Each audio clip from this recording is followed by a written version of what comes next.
ball game. Jim Tressel says punt it. That was a big stop by the Huskies. It's exactly what this defense needed. I'm surprised. I thought he might go. It's only 4th down and like a foot. All right, here we go. Sander lays it up there, pooching it. And it's fair court. You know, the halo rule has been changed a little bit.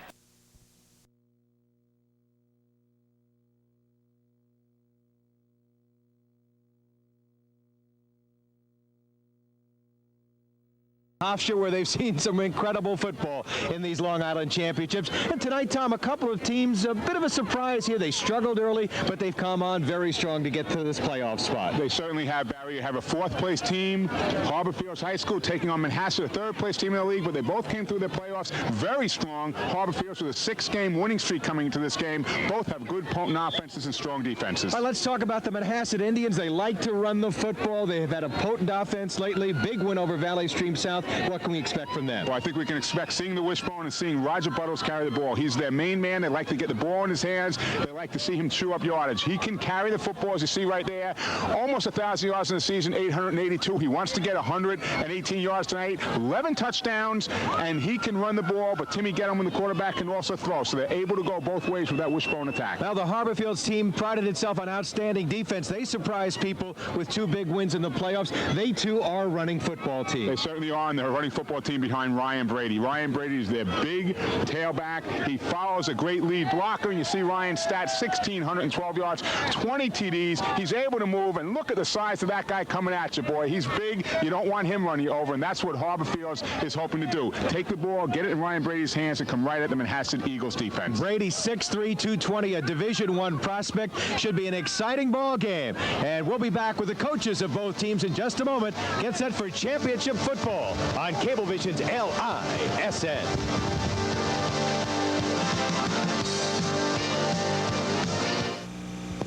To discover the real difference between the world's 2 leading soft drinks, we're implementing an anthropological study.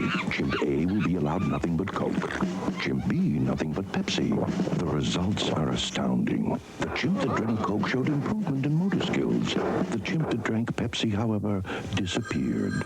Hello? It's him.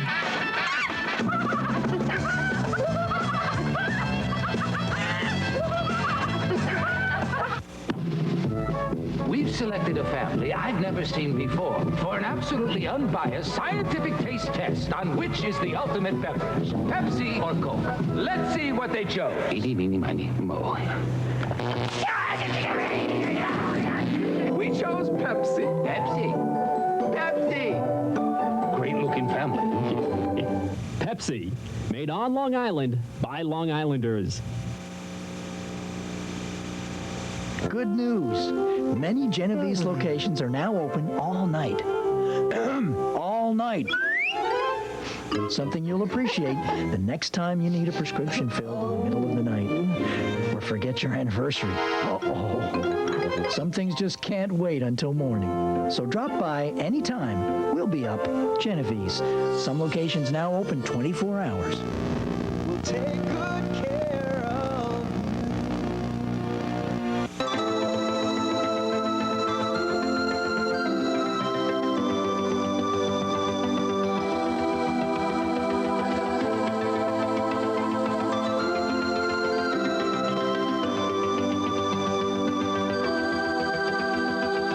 When you add it all up, it's the total college experience that makes Hofstra University the one to choose. Hofstra University. Call 516-HOFSTRA. Walt Fowler here at Hofstra as we get set for the Class 4 championship game. Harborfields taking on Manhasset. The 2 head coaches with me, and let me turn first to Bill Cherry of Manhasset. Bill, exciting first 3 games. This one going down to the wire? I hope not. hope we can do something so we can walk away from here without that nail biter at the end. You know? First year for Manhasset in the championship. How's it feel? It's great. It's great. The kids worked hard. And we told them all year it pays off if you work hard and you do the right things. And here we are. So maybe your number one player, Roger Buttles. What's he all about? He's just a hard-working kid. He doesn't quit. He doesn't know what it means to quit. He'll keep running the ball. He'll catch the ball. Whatever we ask him to do, he does for us. What do you got to do to beat Harborfields? Play error-free football.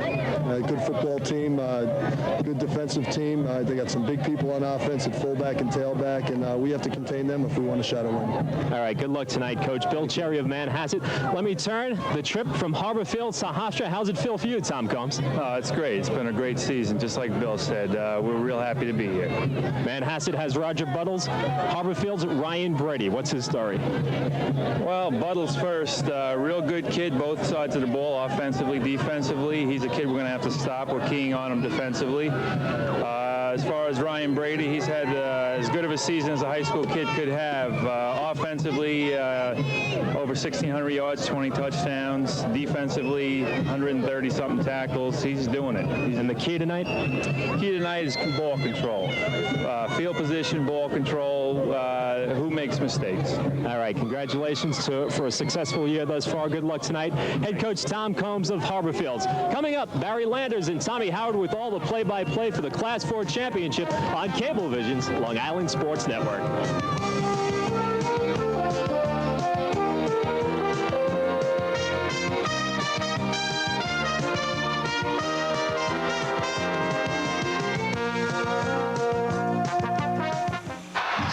Two MVPs, 2 rings. I've been working hard. Maybe this year, I'll take a little time off. Game is brought to you by Pepsi, made on Long Island by Long Islanders. Well, here at Hofstra Stadium, the captains and coaches, and let's check in right now with the referee. Questions, problems, anything you want to ask before we start? Okay, guys will be green, you guys will be white. If I call for captain, I'll take whoever comes over, okay? Manhasset, you are the visiting team. I'm going to call it and catch it. If I drop it, I'm going to do it again. Okay, call it in the air, please. And he calls. It is a head. Manhasset has won the toss, gentlemen. What would you like? You would like to defer to the second half, gentlemen? You would like the ball. Which goal would you like to defend, guys? Defend that. Want to put your backs that way, please, gentlemen? Go that way, please. Manhasset won the toss. They deferred. All right. Harborfields will receive. Gentlemen, shake your hands. Last time you talked. Referee Craig Marshall, and we're just about ready to go. The Class 4 Championship. Couple of little Cinderella stories for both these teams. There certainly is. Take Harborfields to start out with. Harborfields going into the last game of the season.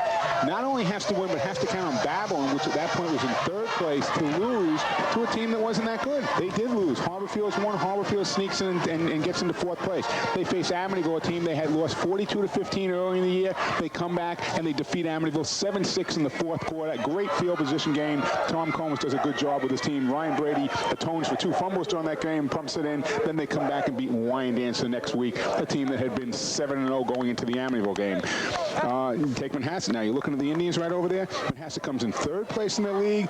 They have to come back. In their first game, they take on a real tough team from Locust Valley and beat them 6-2, avenging a loss earlier in the year. And then Valley Stream South in the finals, 35-13. Just a tremendous performance. You beat another team in the championship game, 35-13, and you're cooking on all cylinders. Roger Buttles was great in that game. Tom Combs is going to have to contain him, and hasn't faced him. Hasn't faced the wishbone this year, so he has his work cut out for him. He and his defensive staff have been down. They've been looking at what they have to do. Tony Grimaldi, the defensive coordinator, has done a great job all year, and he's counting on him to come up with a good defensive game plan today. Well, Grimaldi will take the team, the opposition's best plays. As you see Tom Combs there, who's done a great job for this Harborfields team. We were talking about Tony Grimaldi, and he'll just take the other team out of what they do best and force them into something else with defensive strategy. Well, taking them out of what they do best, they're going to have to make sure that they take Roger Buttles out of the game, and they can't let Timmy Genham start throwing the ball because he can deliver well. All right, Harborfields has their deep men ready to receive the kick, and we just seconds away. Pat Sands is deep for Harborfields, number 10, along with number 11. And we're just about ready to go. Sands has returned 189 yards earlier this season. And as he returned, it's fumbled off that return right there. And it looks like Manhasset has come up with the turnover off the bat. Harborfields fumbling on the opening kickoff right there. And Barry, we've seen 3 games this weekend. Every team basically has been mistake-free and big turnovers. Here's the first big one we've seen deep in their own end zone now, deep in their own territory. Harborfields gave up the ball. Hassett's going to be in great field possession. Let's take a look on the replay. Catches the ball, starts to break forward for the wedge, and then breaks to his left to get to the outside. But look how he's carrying that ball. Look how he's throwing it back and forth. Tuck it away and go. He has it back out there, and all of a sudden right now, just a little bang on the arm. The ball goes down. It's on the ground. Number 9 makes the pickup there for Manhasset. And no number 9 listed on our program, unfortunately. All right, so let's see what happens right here as they hand off to Roger Buttles. Manhasset going with Chris Maish as the quarterback. Buttles driven back after he picked up some yards inside the 35 to around the 33. Well, he's going to pick up 4 yards on that carry. Let's take a look at the starters here. Quarterback is Timmy Gettleman. Roger Buttles, as we said, the great halfback, fullback Peter Flood. Dan Dennehan, number 1, the captain, good split end. Offensive line led by Jerry Pye and Sean Gately, the 2 big men up front. LaRose and Kilmartin also doing a fine job.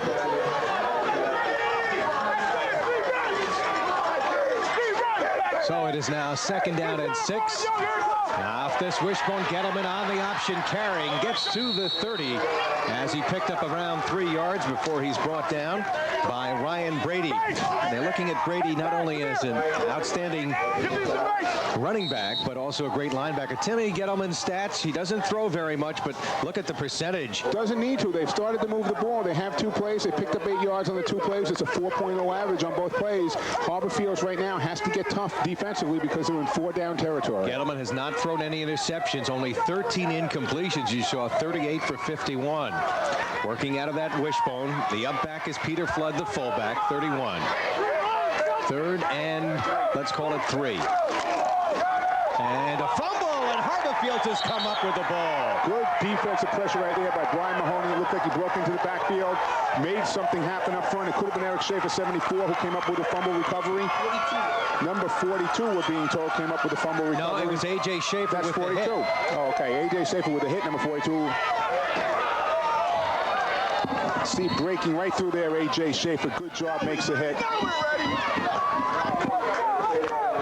34, Chris Maish looks like. Let's take a look at the starting lineup for Harborfields as they go on the offense. Chris Maish, Ryan Brady, of course, the big guy, and that offensive line, not very big, but has done an excellent job lately. And they'll go to the big guy. Brady tripped up as he picked up some yardage. That was number 31, Bat, who just carried the ball. That was Matt Gribben, the fullback, I beg your pardon. And we mentioned before about Ryan Brady being really tough. Well, Matt Gribben, I've gotten to see Harborfields a couple of times this year. He can really run and he can block. He's led Ryan Brady the whole year, and the game plan tonight may be to get the ball to him a few times. Tim Gettleman coming up with the tackle on that last play. Anthony Cernigliglia has come into the ballgame as a receiver right now for Harborfields. 2nd and 6 from the 34-yard line. And this time they stay on the ground once again and will pick up some short yardage. Gribben, the fullback, who's one of the best blocking fullbacks around, coming up with the stop. Well, the first 2 plays right now that they're coming up with, they're giving it to Gribben both times. You look at quarterback Chris Maish right there. There's his stats for the year, 427 yards passing. Key there, though, 7 TDs, 0 INTs. The interception category, he throws the ball and knows where he's throwing. Manhasset defense, it's a 4-man front, and Jerry Pye's excellent. He really is. They put him on all the big men. Then they go in the 4 defensive linebackers, Buttles, Dennehan, Flood, and Dan Dennehan, all great. Zaremba, Monahan, and Gettleman in the back. Gettleman 6 back there looking for the interception. 3rd and 3. They haven't gone to Brady. They will on the 3rd down play. He breaks it outside, has the 1st down. Wrestled down as he crossed the 40 by Timmy Gettleman, the safety. Well, Ryan, they just got a taste of Ryan Brady. Ryan Brady picked up the 1st down. They came the first 2 plays, sort of decoying, going with Matt Gribben. Now they go with Ryan. Watch him on this play as he comes through the line. Gribben leading the attack. Good block right there. Driven back. You see number 78, I guess it is. So 68, I guess Keith Roman do a real good job driving, and Ryan Brady saying, hey, there was a late hit there right now, but the referee says, no, son, you're in a championship game. We're going to allow a little hitting going on. Mike May is the center. Chris May waiting for the snap. Goes again to Brady, driving with good leg power to the 30, make that the 45-yard line. Pickup of around 3 on the play as he's brought down by Roger Buttles. That's going to be a matchup between those two outstanding. And this is what Tommy Combs has done all year. What he's done basically is nickel and dime you to death with Ryan Brady. He comes off the left side, he comes off the right side. Every once in a while they do a little play action and let Chris Mage put it up. But Ryan Brady is the key to the game. Manhasset knows that they're loading up to stop him, but we've seen right now how bull-like runner he is. He carries people. So it is now the pitch to Brady. Brady turning it upfield, and he gets across midfield and brought down by Dan Denahan, one of the two Denahan brothers who play so well, Dan and Connor Denahan. He's a workhorse, this guy, 6'3", 230, 1AA prospect, 1A prospect. A lot of the big schools, Iowa, West Virginia, Rutgers, all interested in him. You know, the thing is, the only thing that he doesn't have right now is great breakaway speed, but he doesn't need that in high school football. When he gets to the major college, they'll probably have to put him as an inside linebacker, maybe even a down defensive tackle because of his speed, but he is a workhorse. There's no question about that, Barry.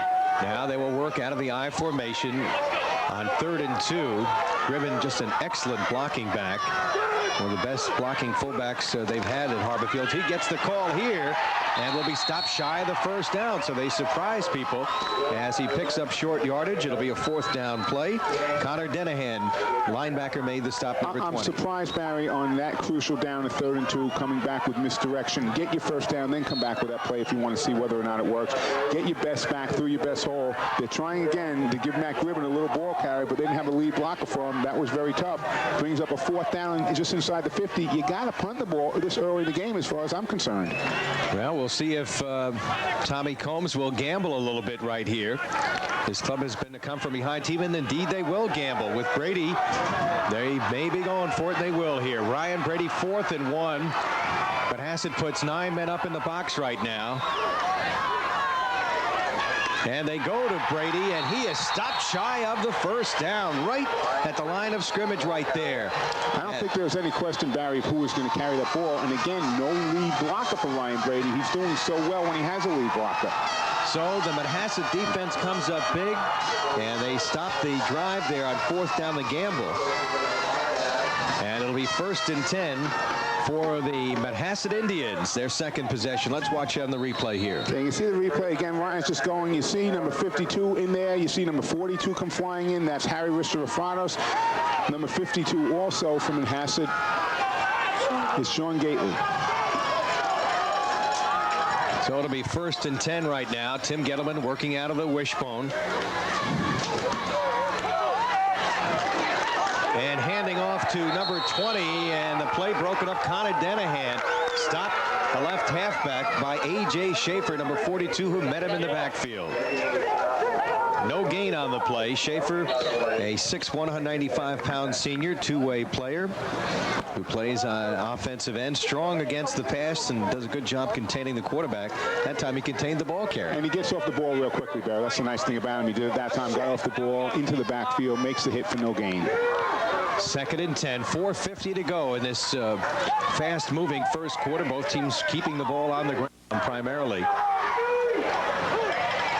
Gettleman, play action fake, looking, and now will run the football and tackled as he got toward the 50-yard line. Brought down by Mike May, number 51, the 5'10", 180-pound senior tackle. Well, Timmy looked downfield. He really didn't see anything. Good defensive coverage downfield. He decided to put it away and just took a little hit, and I think he was a little frustrated himself. You don't go down with hits like that. He should have kept his feet. Well, he was looking downfield for Dan Denahan, number 1. There's Tommy Combs. His defense trying to do the job after he gambled. Kind of surprised that time then. Well, early in the game, again, championship games, field position is a key. I'm very surprised he gambled then, too. You want to try to punt, put Manhasset in the hole. So it is 3rd and 9, passing situation for Timmy Gettleman. He was 4 for 4 in passing last week. He's in trouble. Will screen it out to the far side, that time to Connor Denahan. Connor Danahan in trouble trying to spin away, but the swarming Tornado defense wraps him up for a loss on the play. Well, I'll tell you, everybody was over there. They read the play very well. It was sort of a little busted play from the very beginning. Threw back over to Danahan on the opposite side, and Harborfields just snipped it out. The Tornado swarmed. Brady and Maish, a couple of the tacklers in there. We got a clipping.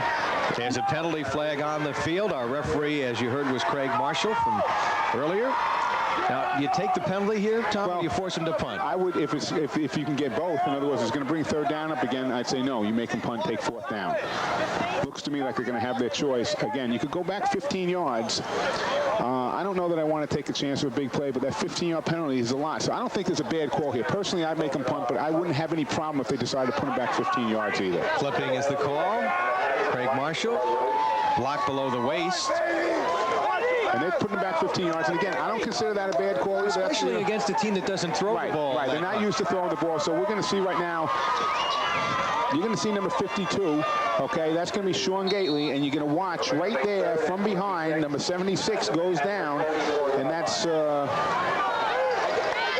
76 from Harborfields. We're trying to pick up right now Kevin Walsh, who got hit from behind. So it is 3rd and 25. Ball inside the 35 at the 34-yard line. Manhasset Indians, who came on strong, winning 5 of their last 6 games to make it here. Basically a defensive-minded club. Running this wishbone. Quick pitch to Danahan on the far side. He's got some blockers out there. Down the sideline, out of bounds. Picks up 15. He goes right back to where they had it, so they're going to punt from basically the same position, maybe 5 yards short. Well, he had his brother out there blocking. The pass completed to Dan Danahan. Connor Danahan, one of the blockers down there. They'll mark it at the 44-yard line. That'll be a punting situation for Peter Zaremba, who replaced the injured Peter Gilman last week, and he averaged 31 yards on 3 punts last week. Well, Pete Gilman has a dislocated shoulder, had been doing a great job for the Indians punting all year. Now you have Zaremba, and one of the things I noticed before the game, Barry, is they both have great field goal kickers. They both can put the ball through the uprights if they have the opportunity. Got to watch Pat Sands as a return man. He has got great speed. Number 10, he's back there. High kick. Not far, but it takes a good bounce from Manhasset. But look at the roll they're going to get. This one will die somewhere inside the 15 and down around the 11. 44-yard kick. Time out on the field. 3:06 to go, first quarter. And it's Manhasset nothing, Harborfields nothing.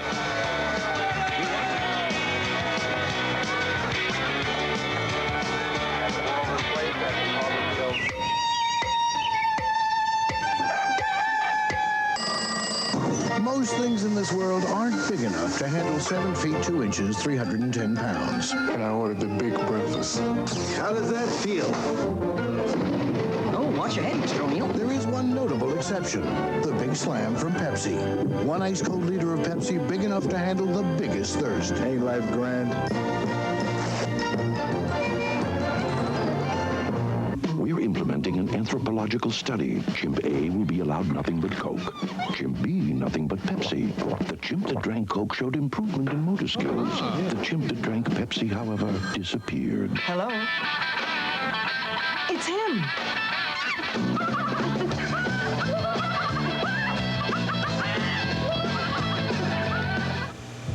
Pepsi, made on Long Island by Long Islanders. Well, Bill Cherry, and let's take a look at the road to the top for the Indians of Manhasset. We mentioned it earlier. They came up with a victory over Locust Valley. Big victory over Locust Valley. They're avenging the earlier loss during the year, and then they came back with a great win, as you stated, Barry, a 35-12 win over Valley Stream South, who themselves was a Cinderella team this year. Well, Harborfields backed up inside the 15, then around the 12. You see Harborfields road to the top right there with a 7-6 win over Amityville, again avenging a big loss early in the year, and then beating a great Wyandanch team 16-13 over at Wyandanch. And they had to come from behind to do it. Ryan Brady coming up big with a couple of big plays. Stay on the ground this time, and they go outside.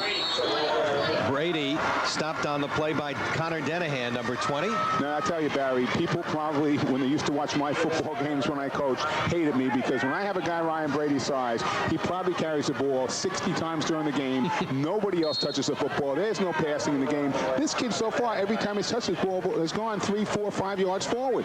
Keep running him. Keep running him. 5 carries, 21 yards for Brady.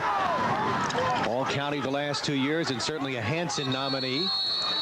And timeout will be taken by Chris Maish. First timeout taken by Harborfields with 2:15 to go in this first quarter. As you look at Chris Maish, unusual number for a quarterback, number 34. He's a good athlete. All-county performer, basketball starter as a sophomore last year, and a baseball player as well. First-year starter. Let's check in right now down on the field with Walt Fowler. Thank you, Barry. Adding a dimension to the Frazier game face on. You get a look at Chris Buckner for Harborfields. Some of the team members decided to paint their face with the team colors after the 3rd game of the season, Mount Sinai. It's worked out well there here in the championship game. Let's go back upstairs. All right, Walt, thank you very much. And waiting for Harborfields to put the ball in play here on 2nd and 2 from the 20-yard. Well, you mentioned before, Chris Maish took a look at the defense. He decided there was something he didn't like. He made the timeout call. I saw Tommy Combs sort of get frustrated, throw his headset down. I don't think he wanted to waste the timeout that early, but obviously there's a reason. You give your quarterback the leadership ability. One of the things Tom's his biggest asset, this is Chris Maish's, is he has poise and he's a winner. He doesn't rattle and runs the option, the bootleg pretty well. Playoff against Wyandanch. He was 4 for 8 for 40 yards. And earlier this year, he beat out Keith Brown, who was the starter last year. Beat him out. Keith, unfortunately, has a broken finger. Yesterday in practice, out of the game, 2-way starter. And that hurts. He's being replaced by Brian Young defensively. And some trouble on the far side, but Brady able to carry it and push it across the 20 to around the 22-yard line. Peter Flood, the inside linebacker on the stop, number 31. And that just answered the question I said before. Why don't you give it to Ryan Brady? He got hit at the line of scrimmage, still went forward for 4 yards. You got to keep giving him the ball. There's no question about it. He got a first down. Brady has been held only under 100 yards once this year by Amityville. The first time out. The second time, Ryan came up with about 150 yards against Amityville and won the game. They go to him again. He slips a tackle in the open field and has the first down at around the 34-yard line. He'll keep pounding and pounding and then eventually may break a big one. Sure, he can break it. He has decent speed. He doesn't have great speed, but I hate to keep belaboring a point. But you want to know something? They've run Ryan Brady over the left side, and people are going to start thinking, well, why don't you go to the right side? You go no place else but that left side. They found something. They have their left side of the line, Angelo Buffalino and Keith Roman, doing something against Keith Blacknell and Joe Dusich over there, and they just want to keep pounding away. Not a big line, only one man over 200 pounds, and you see Brady with 3 touchdowns and 365 yards. He'll add to that total right here. Oh, as he runs right into number 24, Mike Monahan. What a collision. The senior able to stop him, but what a freight train coming at you with there. Well, when you have a 5'10", 160-pound guy coming up and trying to make a collision with a 6'2", 230, listen and see what's going to happen. Here's the pitch. Good work by our crew. Larry Roth, producer-director, 9-yard pickup for Brady. 2nd and 1 at the 43. Under a minute to go in this scoreless first quarter. 7-man front. They stay on the ground and go to the fullback, Matt Gribben. And Gribben, who wrestles and plays lacrosse, and an all-county performer, 3-year starter, picks up very short yardage, but enough to pick up the first down, and they'll move the chains. One of the things Tom Combs told me before the game is they are going to get Matt Gribben a little bit more into the game plan today, and that's a good idea, but he also said that Matt had set up the blocking for Brady all year. He's gained 460 yards, 5.5 average, but tonight he just isn't getting that. The first 2 plays he was able to run a little bit on deception. Now they're looking for Gribben to carry the ball. Brady's the one doing the job. Now Gribben is a straight-ahead runner, but as we mentioned, really known for devastating blocking. That time Brady met in the backfield and able to get back to the line of scrimmage. They got good penetration on that last play. But Barry, again, look what side. Gribben went off the right side, nothing. Brady just went off the right side. Go back to your left side, Tom. You had something there. Forget wide side and near side of the field. Your left guard and your left tackle are beating the defense, right defensive guard, right defensive tackle off the ball. Give the ball to the big guy off the left side. Harry Ristafaratos on the last stop. as the first quarter has come to an end. As expected, close ball game and a lot of running. Ryan Brady, with his club scoreless at the end of one, will return in just a moment.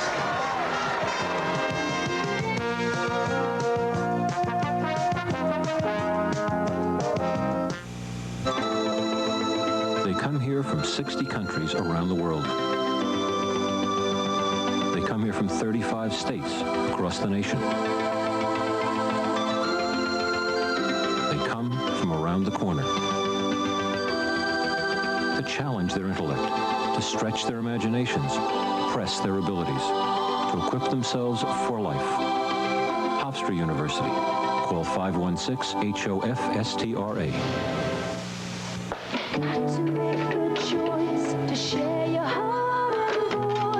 Hello? Hi, good looking. Guess who? Sam. What's up? Nothing. My date just canceled. Well, how about a date with me? You're my brother. So? Come on over, watch the game, play with the kids. Wax your car? Yeah, we'll have a great time. We miss you. Aw. And the car's really dirty. It's just a call away. 9X. Good news. Many Genovese locations are now open all night. All night. Something you'll appreciate the next time you need a prescription filled in the middle of the night. Or forget your anniversary. Uh-oh. Some things just can't wait until morning. So drop by anytime. We'll be up. Genovese. Some locations now open 24 hours. We'll take good care of you. Second and 10 at the 45. And I'll have our first pass by Chris Maish incomplete. He had his receiver wide open, A.J. Schaefer, number 42, the tight end. And he just led him a little too much, a little too high on that pass. But let's go back to what they were doing before, how they established a running game, going off the left side. Now they go back. Here, the crowd, real good crowd, Conference 4 championships. They're out to support their Harborfields Tornadoes. On the opposite side, a real good crowd from Manhasset also. We've had great crowds this whole weekend, Bob. Folks have come down from Greenlawn in Suffolk County to represent their team. Harborfields has had a nice history of football. 3rd and 10 from the 45. Let's see if they pass again. Nope, they'll pitch it back. Joe Branch on the carry. And Branch inside midfield to the 47-yard line. Now, they gambled earlier on a 4th and a short yardage. And they're going to have a short yardage situation here as Mike Monahan made that last tackle. Well, I think what they're going to end up doing is they're going to end up punting at this point right now. But Joe Branch, you just mentioned, he's only a freshman. He's up from the JV. He's done a real good job. He unfortunately fumbled a freshman up here on the very first play of the game. He got the kickoff and fumbled. That was a little redemption for him. He just picked up about 8 yards on that carry. So we'll have the punt coming from A.J. Schaefer. It'll be his first on 4th and 3. Neither club has had much of a scoring threat. Schaefer standing back at the 40. Danahan is deep. And Dan Danahan will pick it up on the run at the 8-yard line. Looks for a block. He's in trouble and will be down at around the 12-yard line. A 38-yard punt and a 6-yard return. It'll be 1st and 10. So field position become very important in this type of game with 2 running ball clubs. And it really should, because you know something, generally in high school football, you don't drive the ball the length of the field too often during the game, maybe once, twice at tops. So you want to get field position, so if you get the ball inside the 40, you might get that drive. Right now, Harborfields has established himself. They did this to Amityville in the championship game the whole second half. And they want to try to use that field position off the kicking game now, maybe to do it to Manhasset. Well, their defense did an excellent job against 2 explosive teams, Amityville and Wyandanch, in those 2 playoff games. 1st and 10 at the 14-yard line for Timmy Gettleman. Out of the wishbone. And they go to the fullback, Peter Flood. And Flood bangs his way across the 15 to around the 17-yard line. Ryan Brady and Rich Pryhockey, number 66. Pryhockey, a captain, coming up with the stop, an all-county performer. And a baseball player. Black belt in karate, too. He makes some hits out there. Well, as you said earlier, Tom Combs feels that Ryan Brady, among the big colleges, being recruited more as a defensive player, as a linebacker. Right, and he looks like that. I think, colleges look at your speed. If you're going to be an offensive back, and obviously he's a tailback, maybe a fullback in college, you have to have that quick burst of energy. Again, they'll go to Flood, the fullback, and Flood trying to pull away. Tackled as he crossed the 20. Again, Ryan Brady on the stop. He has a nose for the ball, Brady. And very strong against the run, as you might expect. Very physical player. Pete Flood's carried the ball 70 times for 365 yards this season. He has 2 touchdowns, Barry. And his strength really is his blocking, but they're using him right now effectively up the middle and trying to set up their option game to the outside. They want to pull Harborfields in and then be able to get to the outside with either Buttles or Connor Dennehan. Manhasset a little bit bigger on the offensive line. They've got Marinan, who's 205, Jerry Pye, who's 230, and a little bit bigger size than the defensive line, but not a whole lot. Well, most of the defensive linemen for Harborfields are between 170 and 180 pounds. They're not a huge defensive line. They've relied more on their quickness. Now, Harborfields played a line dance club this year who had a defensive line average 245 pounds, though, and beat them. So they have the ability with their speed to do that. So they did pick up the first down. And you see total yards, not much, but Harborfields with the edge. 4 first downs for the Tornadoes. Manhasset with a first down here. Gettleman pitching on the option that time, and this is Connor Dennehan. And Dennehan with a great second effort picks up the first down.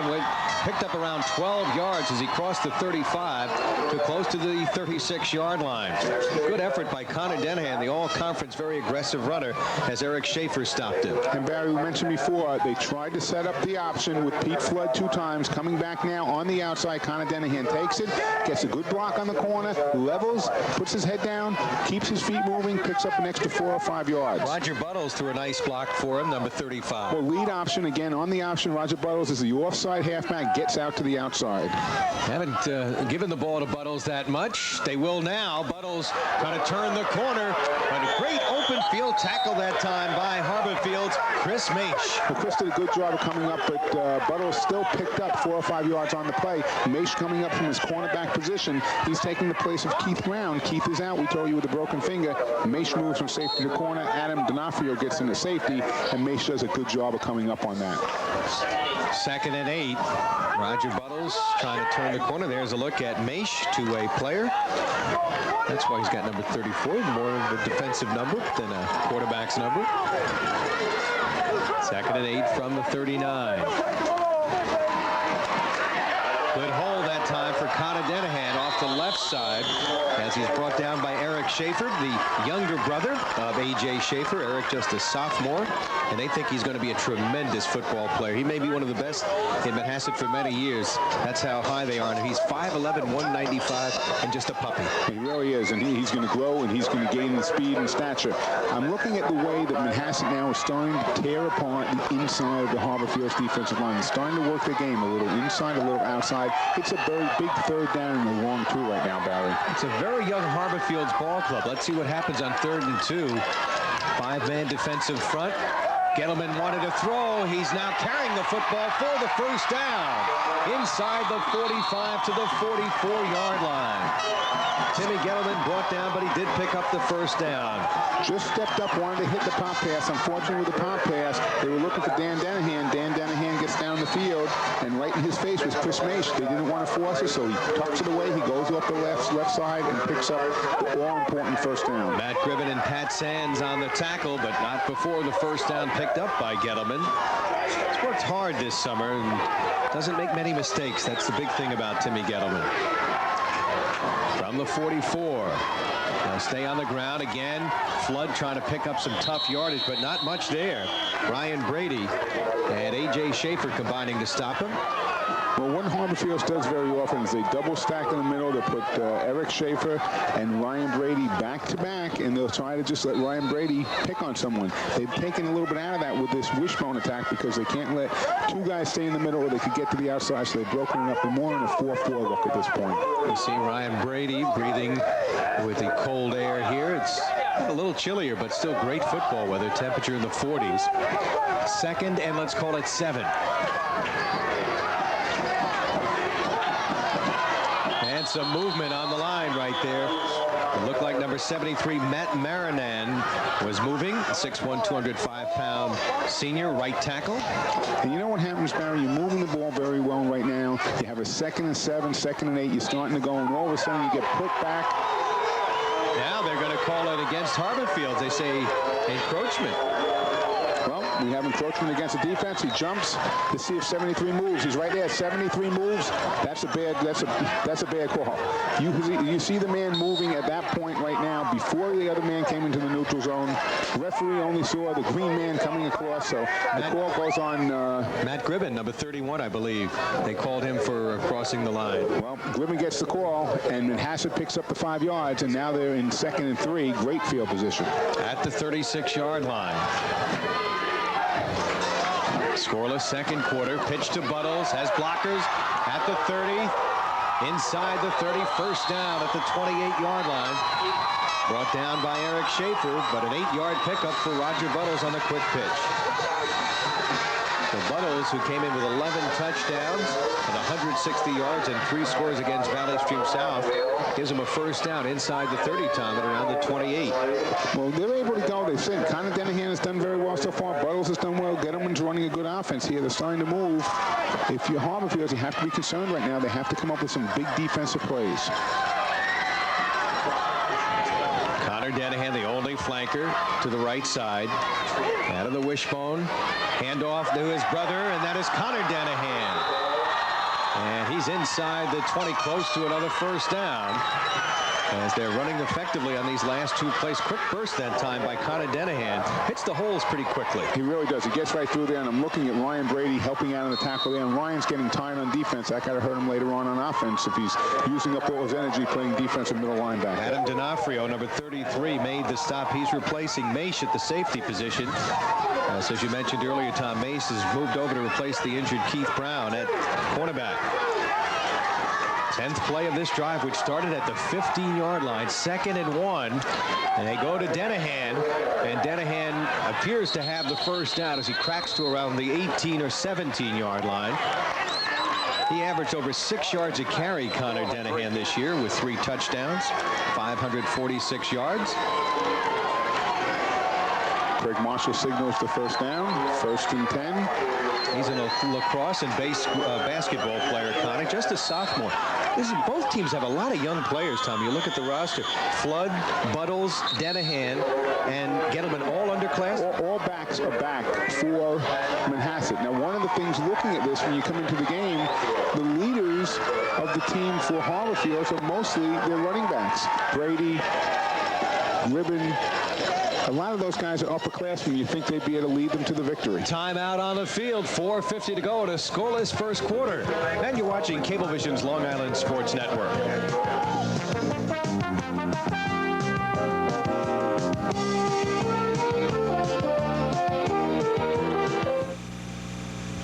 Island University, education that works. 6 campuses, 1 great university. At CW Post, take advantage of cooperative education to gain professional experience and earn your degree. Today's competitive marketplace demands it.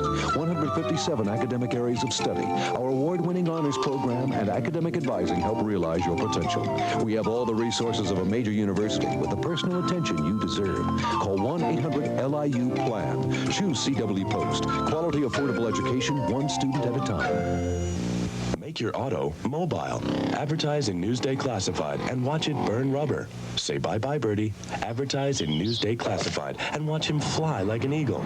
Make your stove a hot item. Advertise in Newsday Classified and watch it sell like hotcakes. Whatever you're selling, advertise where 1.2 million people will see it every day. A 2-line ad running 7 consecutive days cost under $38. And ask about our bargain basement rate for items under $300. Newsday Classified, where everything goes. Let's go around to the field and check in with Walt Fowler. High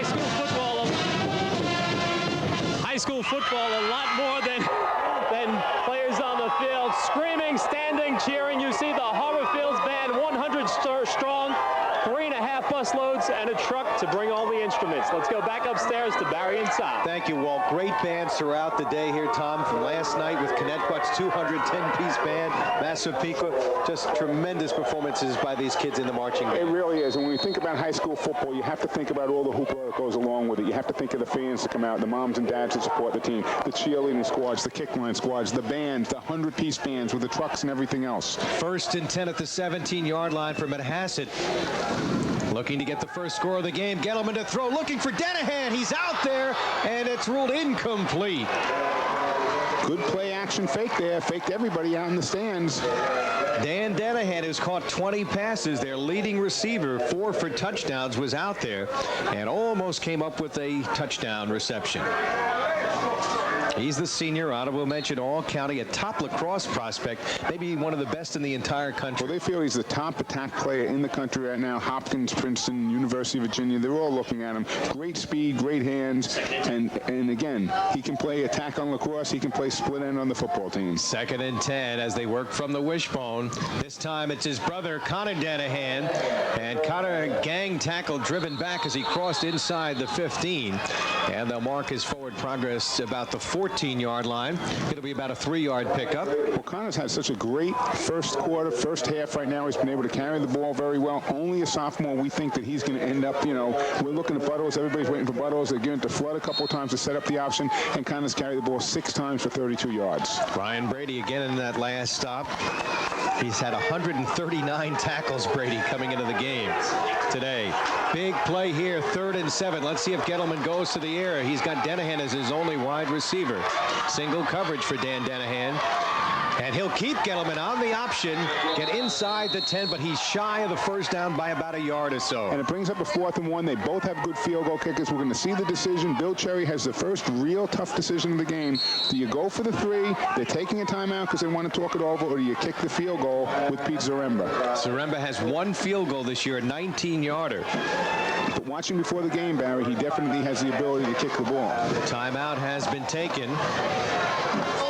You see Bill Cherry on the left there, talking over. Offensive coordinator. Alan Lowe is over there, too, the great lacrosse coach from Manhasset, who was one of the assistant coaches. Well, Bill's the offensive coordinator. He made the decision. He's given that thought to Timmy Gettleman, and Tim's going to bring it back in, and we'll see what they're going to come up with. So here we go on 4th down and 2. The ball inside the 10-yard line. And Harborfields has been here before, too. They stopped Amityville in the championship game a couple of times in that same field position on big 4th down plays. Well, they've been known, Harborfields, for their tenacious defense all year. And they've got to try and stop a 4th and 2 situation here. And remember, Harborfields early in the game on the 50-yard line decided to go for it on 4th and 1, and Ryan Brady got stuffed. Let's see which one of the big backs. They broke their bone. They've broken the bone. Fumbling Gettleman right off the snap, and Harborfields comes up with it anyway. It was 4th down, but a costly mistake. Timmy Gettleman, who doesn't make many mistakes, making one there off the snap. Not at all. It looked like it was a quick snap. They got on the ball. They were trying to go quick, and unfortunately, something happened right there. He didn't get the ball. It hit the ground. When it was laying on the carpet, Harborfields came up with it and takes over. 3:41 to go. The Harborfield fans enjoying it. And there's the snap right there. It comes up. Timmy just never got the handle. Down on the ground, and you can see the excitement in the Harborfields players. Pat Sands comes out of the ball game for Harborfields at the last moment. Tiger McKinnon, one of the coaches, a former great lacrosse player at Ward Melville High School. There on the sideline, Cherry with the headset on next to Alan Lowe, the shorter of the 2 men. They'll stay on the ground, give to their bread and butter guy, Brady, into the secondary, slips the tackle. Brady trying to get away from Danahan, and Danahan brought him down. Dan Danahan stopping him, but Brady with his best gain of the day, a 27-yarder. Off left tackle, attacking the left side again. Stay with the left side, stay with Brady, 3:10 left. Every play, Ryan Brady off the left side, put the ball in the end zone. Brady will come out for a blow right now after a 27-yard pickup. And they're going to bring the freshman in right after that. Okay. okay? And Brian Young, who's up from the JV, and he can run just as well. Brian Young is number 28.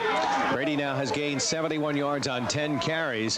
Here's the pitch to Joe Branch, another young player, chased to the far side, but he's able to turn the corner and get to the 40-yard line, a 4-yard gain. Mike Monahan, number 24, ran him down. And Joe Branch is that freshman I was talking about. Brian Young is a junior up from the JV. And now they will make a change for Harborfields in the backfield. Chris Maish coming from the sideline, getting the play. Checking into the ball game is Brian Young, number 28, replacing Joe Branch. So Brady stays on the sideline right here. Well, you know, he's been in there. Remember I talked to you before about defensively and how he came up, but they got to get him back in. They have to keep the ball going and get him back in and let him drive down the field. Maish with a play-action fake, looking, and incomplete, intended for A.J. Schaefer. And defending on the play was Timmy Gettleman. Ryan Buttles putting pressure on the quarterback from his outside linebacker spot. But now you come up with a big third down situation. They run off the left tackle, they pick up 27 yards. Why do you go back to your right side, number one, only pick up 5 yards or 4 yards, and then why do you pass? Again, the left side is doing something. Use it. It doesn't matter who your running back is. The holes are opening up like trucks over there. Jim Preibel has come in as a tight end, number 46, as A.J. Schaefer has come out. Preibel, a 6'5", 220-pounder who was hurt most of the year, but a big target. Let's see if they go to him. He's number 46 tight end. Maish on a 3rd and long situation. Play action. Buttles almost got him there. Slipped away. He's got a wide open Jim Preibel down the sideline. At the 30, cuts back. One man to beat Gettleman. He got a block on him. What size? Decent speed, but what size makes a cutback, goes for the score, and we see absolutely no flags on the field. 6'5", 220-pound junior is able to rumble. 60-yard touchdown pass. Preibel was injured, hurt his shoulder the first game, did not play most of the year, came back 2 weeks ago, had 1 catch all year. And talk about Chris Maish coming under the pressure, rolling to his right, pressure on him, turns back, reverses his field, comes back to the left, finds Preibel wide open 18 yards down the sideline. He takes the reception, rumbles, then cuts back cross field for the score. Well, we saw him have some good hands. He runs well. You saw that too. Used his blocking very well. They got a nice block on Gettleman, the last man, the safety, who could have stopped him. Certainly. Good blocking downfield, absolutely. A.J. Schaefer to attempt the extra point. 1:52 to go in the first half. Harborfields drawing first blood. Low snap, and Schaefer will kick this one up, and it will be no good as it went to the left. Hooked it real bad. He really hooked that thing. I've watched him again before. He came right through the thing, hooked off to the side. He has the ability to kick straight through. Just take a look at the touchdown. A.J. Schaefer. There's A.J. There's Jimmy Preibel. And boy, Jimmy rumbled on that play. His brother was an outstanding player. He's at New Hampshire playing football. Jimmy Preibel's older brother. 60 touchdown. Okay, we're going to take a look here as Maish drops back. Now watch the pressure he goes under. Right now he's going to get someone right in his face. He reverses his field, gets away from it, looks upfield, finds Preibel wide open down the field. I mean, you talk about a guy wide open. The right here, he makes the cutback across the whole field. 1 good block and 2 good blocks. Able to get down the field. Bring it in for a 60-yard touchdown. Put Harborfields up, unfortunately, a costly extra point. Roger Buttles, 35, should have had him there. We talk about a game of inches, Barry. Buttles stays under a little more control and wraps him up. He has a sack. Instead, Preibel goes 60 yards the opposite way to give Harborfields the early lead, 6-0. Couldn't see who threw that block on Gettleman, but that was the finishing touch to a great play. It really was. Again, it's probably the split end downfield. It might have been A.J. Schaefer or Pat Sands. Someone down there. Could have been Brian Young even. So the junior comes up with a touchdown reception. How sweet it is for a guy who was injured most of the year. Well, he has good size, as you said. I mean, he's the type of guy who's going to go somewhere at 6'5", 220. Ball bouncing around will be taken by Denahan. Connor Denahan looking for a spot. Will get maybe to the 20 with under 2 minutes to go. It'll be 1st and 10 for the Manhasset Indians, trailing 7-0. Stopped by Chris Basil, number 52, on the kick return.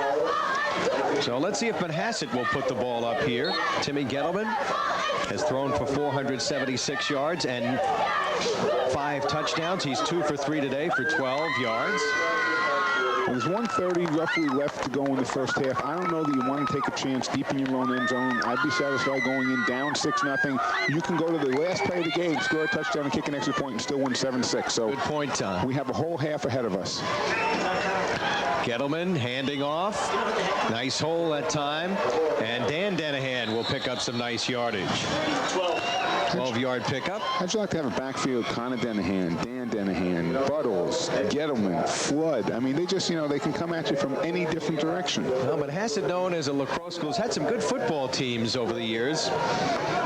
They won a Rutgers Cup way back in 1957, 5 years after Jimmy Brown finished playing football. I was going to say, they had a good football player back there about 40 years ago also. Yeah, they'll stay on the ground again. This is Dan Denahan, tries the left side, and will pick up some good yardage across the 40. Good second effort by Denahan as he gained about 5 or 6. Adam D'Onofrio on the stop. They'll call a timeout here with 52 seconds left in the first half. Well, they're moving the ball very well right now. They decided to use that timeout. They still have 2 timeouts left.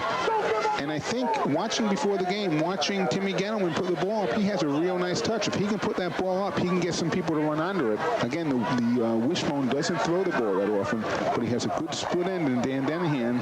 Harry Ristrofados, a tight end, able to find himself open. Maybe they can move down, at least get in field goal range, if not score before the end of the half. Coming up at halftime, our Walt Fowler will be chatting with Harborfields Athletic Director Cheryl Clifton. And we hope you will stay tuned for the highlights. Bill Cherry, in his 14th year, 5 games over 500, 52, 47, and 1. He's a Calhoun High School graduate, went to C.W. Post College, has done a real fine job at Manhasset with this team. Again, 7-2-1 this year. Lost to Island Trees, lost to Lynbrook, but then came back, as we said before, and did some real good coaching in the playoffs to get here to the Long Island Championship. They won 5 of their last 6 games to get here. So, on 2nd down and 2 from the 41. Trailing 6-0, Tim Gettleman. On the option, pitching to the far side. Dan Denahan has the first down. They'll move the chains, stop the clock temporarily. 1 timeout remaining for Manhasset. Brady again on the last stop. What a truckload of a hit Ryan Brady just put on also. Did a real good job of coming in. You see number 66 there in your picture. Also coming up and making a real nice hit, Rich Pryhockey. Pryhockey, 5'10", 195, one of the captains, 72 tackles. He's had 8 sacks. He's a big play guy. 1st and 10 from the 47. Gettleman pump faking, looking, throwing deep downfield, overthrows his man, and just too far. Adam D'Onofrio was the closest man to the ball as he let that one fly downfield. And he was looking downfield for his wide receiver that time, number 82, and that was Mike Musey. Timmy really has an arm. He put the ball up. I mean, Adam trying to go for the interception was sprinting as fast as he could and couldn't even catch up to the ball. 21 seconds to go. 2nd and 10. Again, they still have 1 timeout remaining. Brian Young has checked into the ball game for Harborfields as they go with an extra defensive back here. D'Onofrio playing a deep safety. This is the type where you come up with like a hook and lateral or something on this play, try to suck the guys in. They're just running the ball straight ahead. But you come up in this situation, try to have the safety bite on the hook man and then just lateral out to the outside. Ryan Brady looked like he wanted a blitz, broke up the play there. Dan Denahan stopped. They'll call their final timeout. 9 seconds remaining in the half. And they'll have to come up with 1 big play. Tom, I want to congratulate the other teams in the Long Island Championship. This one concludes a great weekend of football. Friday night, Manhasset dramatically winning 23-21. Massapequa winning dramatically by a score of 23-21 on the field goal from 37 yards out by Billy Martin. And possibly Manhasset may win dramatically tonight on that field goal also, so we'll have to see. And then how about the West Islip Garden City game? Doesn't even end in regulation. It goes to overtime, still tied 0-0, goes to double overtime. West Islip Lions come up with a huge 7-0 victory over a great team from Garden City. What a gutty effort by Garden City. Heavy underdogs in that game, but champions die hard. Boy, they certainly do. And then we go to the Division III, which everybody was looking for, and it comes down to the last play of the game. Comes to Ward, unable to convert and put the ball in the end zone, and Beth Page comes away with their second conference championship. 20-15, the final in that game. Every game coming down to the final play. 3rd and 8 from the 49. This could be the final play of the half. Gettleman will be taken down that time by big number 74, Eric Schaefer, the sophomore, who's had 58 tackles. We've got the end of the first half. 6-0 is our score. Harborfields in front.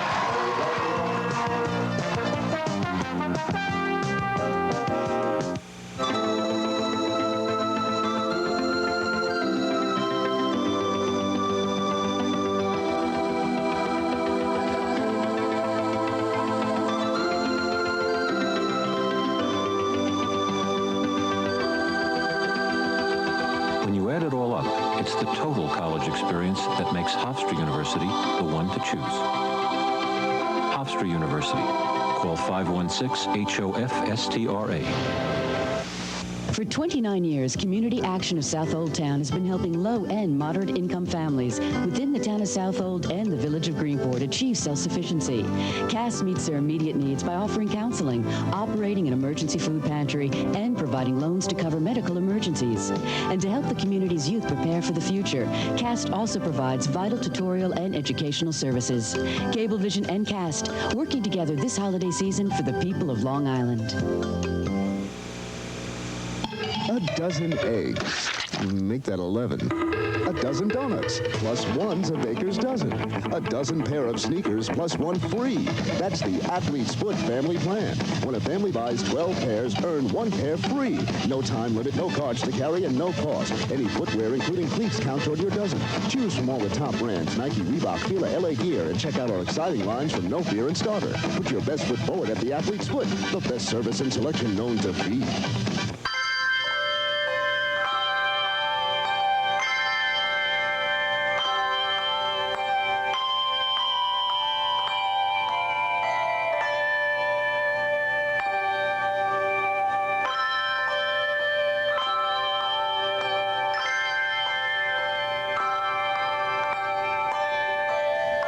Merry Christmas from the King Cullen family. Wishing your family every happiness for the holidays. Halftime here at Hofstra Class 4 Championship on the line. You see the score on the screen. Harborfields leading 6-0. Tornadoes hoping to hang on as the Harborfields band plays up Hang On Sloopy. And joining me now, the two athletic directors from the schools. Let's turn first, ladies first, to Cheryl Clifton. AD at Harborfields. Has to be a great feeling to come to Hofstra and play in just this type of environment. It's really great to have the season come to an end like this, to have the boys work so long and hard, and have this be the end product. Long Island, each community has its own personality. What's Harborfields all about? I think the most wonderful thing about Harborfields, I've been there 7 years, as you said, is the closeness of the community. The community is small enough where everybody knows each other. This particular football season, I've had more parent involvement than I've ever seen before, and I think that's probably the greatest attribute of our community is the closeness. Cheryl, rumor has it you're an X's and O's type of athletic director. What do you see in the second half? I think we're going to keep playing our game, wearing them down, and we're going to pull it out. Couldn't have said it better. There you go. Very good. Cheryl Clifton. Let me turn now to Manhasset and Fred Apgar. And Fred, just tell us about the feeling as far as Manhasset's concerned and being here in the championship game. Well, we're just happy to be here. It's been just a very positive season. In addition to the football team, we've had some great success with other programs. The boys on the football program have been emotionally very stable, high level all year. They've remained that way, never too high, never too low. We've got a tough game there. Defensively, you know, that's been our strength all year, and we've got to prevent them from scoring any more points, and we've got to put some on the board ourselves. Let's look outside football. As far as Manhasset and the athletic program, what about other sports and what goes on there? Well, we're very proud of the tradition at Manhasset. We have a record of excellence. This fall, for example, two cross-country teams, boys and girls, each won their conference. The girls team went on to the state meet. Our boys soccer team, first time in about 50 years, won a conference championship. So it just goes on. Give me a quick prediction second half. I think we're going to come out, score quickly, and then coast the rest of the way. All right, it'll be a battle. You got it from the two ADs, Fred Apgar and Cheryl Clifton. Halftime here, Harborfields leading 6-0. Coming up, Tommy Howard with some halftime numbers.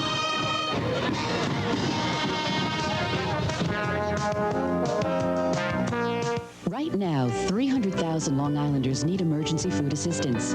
That's why Long Island Cares has been helping fight hunger on Long Island since 1980. Its regional food bank distributes nearly 3 million pounds of food every year throughout Nassau and Suffolk counties. And Long Island Cares offers community outreach programs to combat the root causes of hunger, unemployment, and lack of education.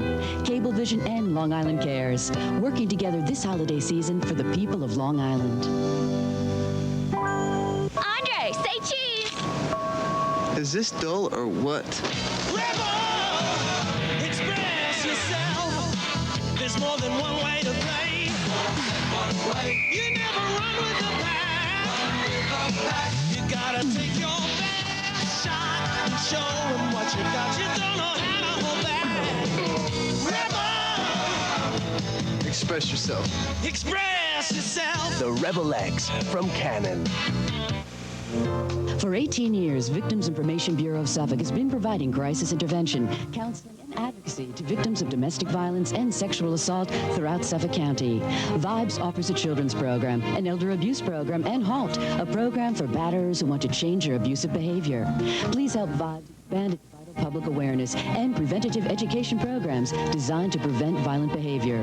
Cablevision and VIBES, working together this holiday season for the people of Long Island. Home Advantage loan from EAB, your full-service bank. We have a way to help you finance the things you've always dreamed about. A way to give your children the finest education. A way to make your home even more beautiful. A way for homeowners to borrow up to $50,000 at very competitive rates with no bank closing costs and possible tax advantages. The EAB Home Advantage loan, part of full-service banking from EAB, where you belong. Halftime here at the Class 4 Long Island Championship. Walls Fowl along with Tommy Howard. Harborfields leading 6-0. Tommy, you look at the 4 games, and they're giving us a bit of everything. Well, they certainly are. I mean, we've had a lot of scoring in 2 of the games, and we've had defensive struggles in the other 2. This happens to be a defensive struggle here today. Harborfields in the locker room has big Ryan Brady, who's able to rumble. But I think the stats really show us the offensive rushing on each team is very, very good. They're both about 90 yards, but one big pass play for Harborfields has put them up 6-0. Well, there you see the numbers. Rushing yards for Manhasset, 94, so they're virtually even as far as rushing. Passing the edge to Harborfields, and that was thanks to the touchdown play. Absolutely, and the rushing yardage, 6 for 70 out of that 91 yards for Harborfields is Ryan Brady. I think you're going to see him carrying the ball a little more in the second half. Really, turnovers really haven't caused a problem. Harborfields turnover early on the opening kickoff, and the turnover that Manhasset had on 4th down, they didn't make it anyway, so that really didn't make that much difference either. So the turnovers isn't a big deal. I think the real big feature you see there is that 160-yard pass play, which has really changed the game around right now, 6-0 in Harborfield's favor. We're going to see it. The play is called 35 ice pass, tight end drag. Tommy, describe it for us. Well, the tight end just came right across, and you can see, looking back to the right side, pressure, Mason comes out, and at that point now he hits Jim Prible down the sideline.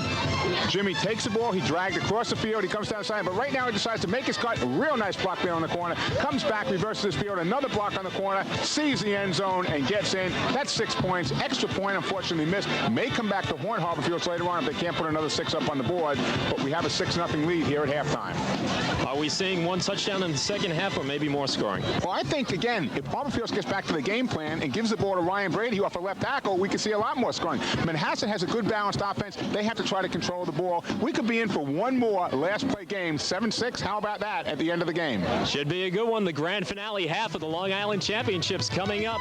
Second half action. You're watching Cablevision's Long Island Sports Network.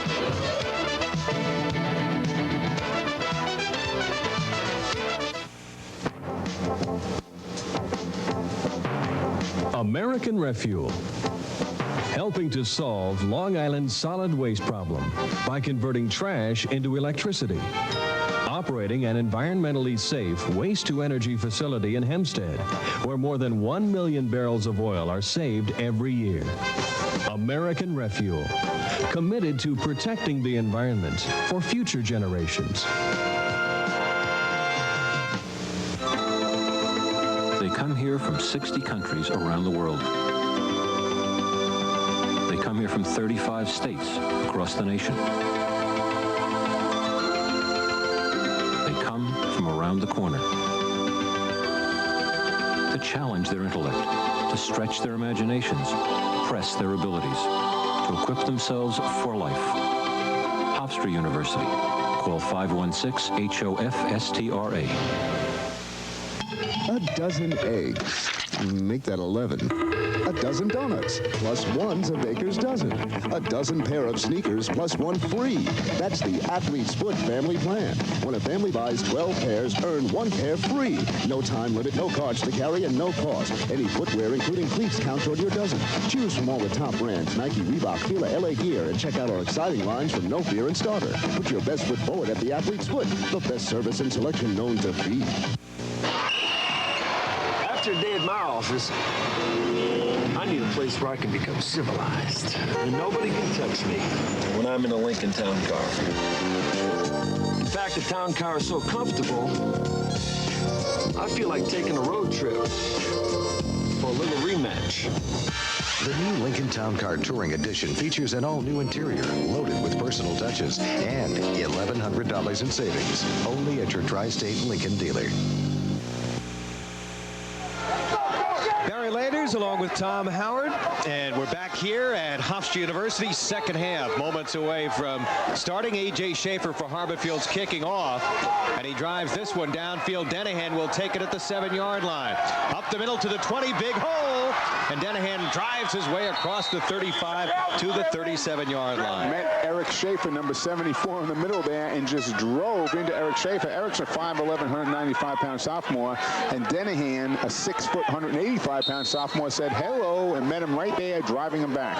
There's a look at Dan Dennehan, who is an excellent pass receiver. You saw him run the ball effectively late in the first half, four carries for 29 yards.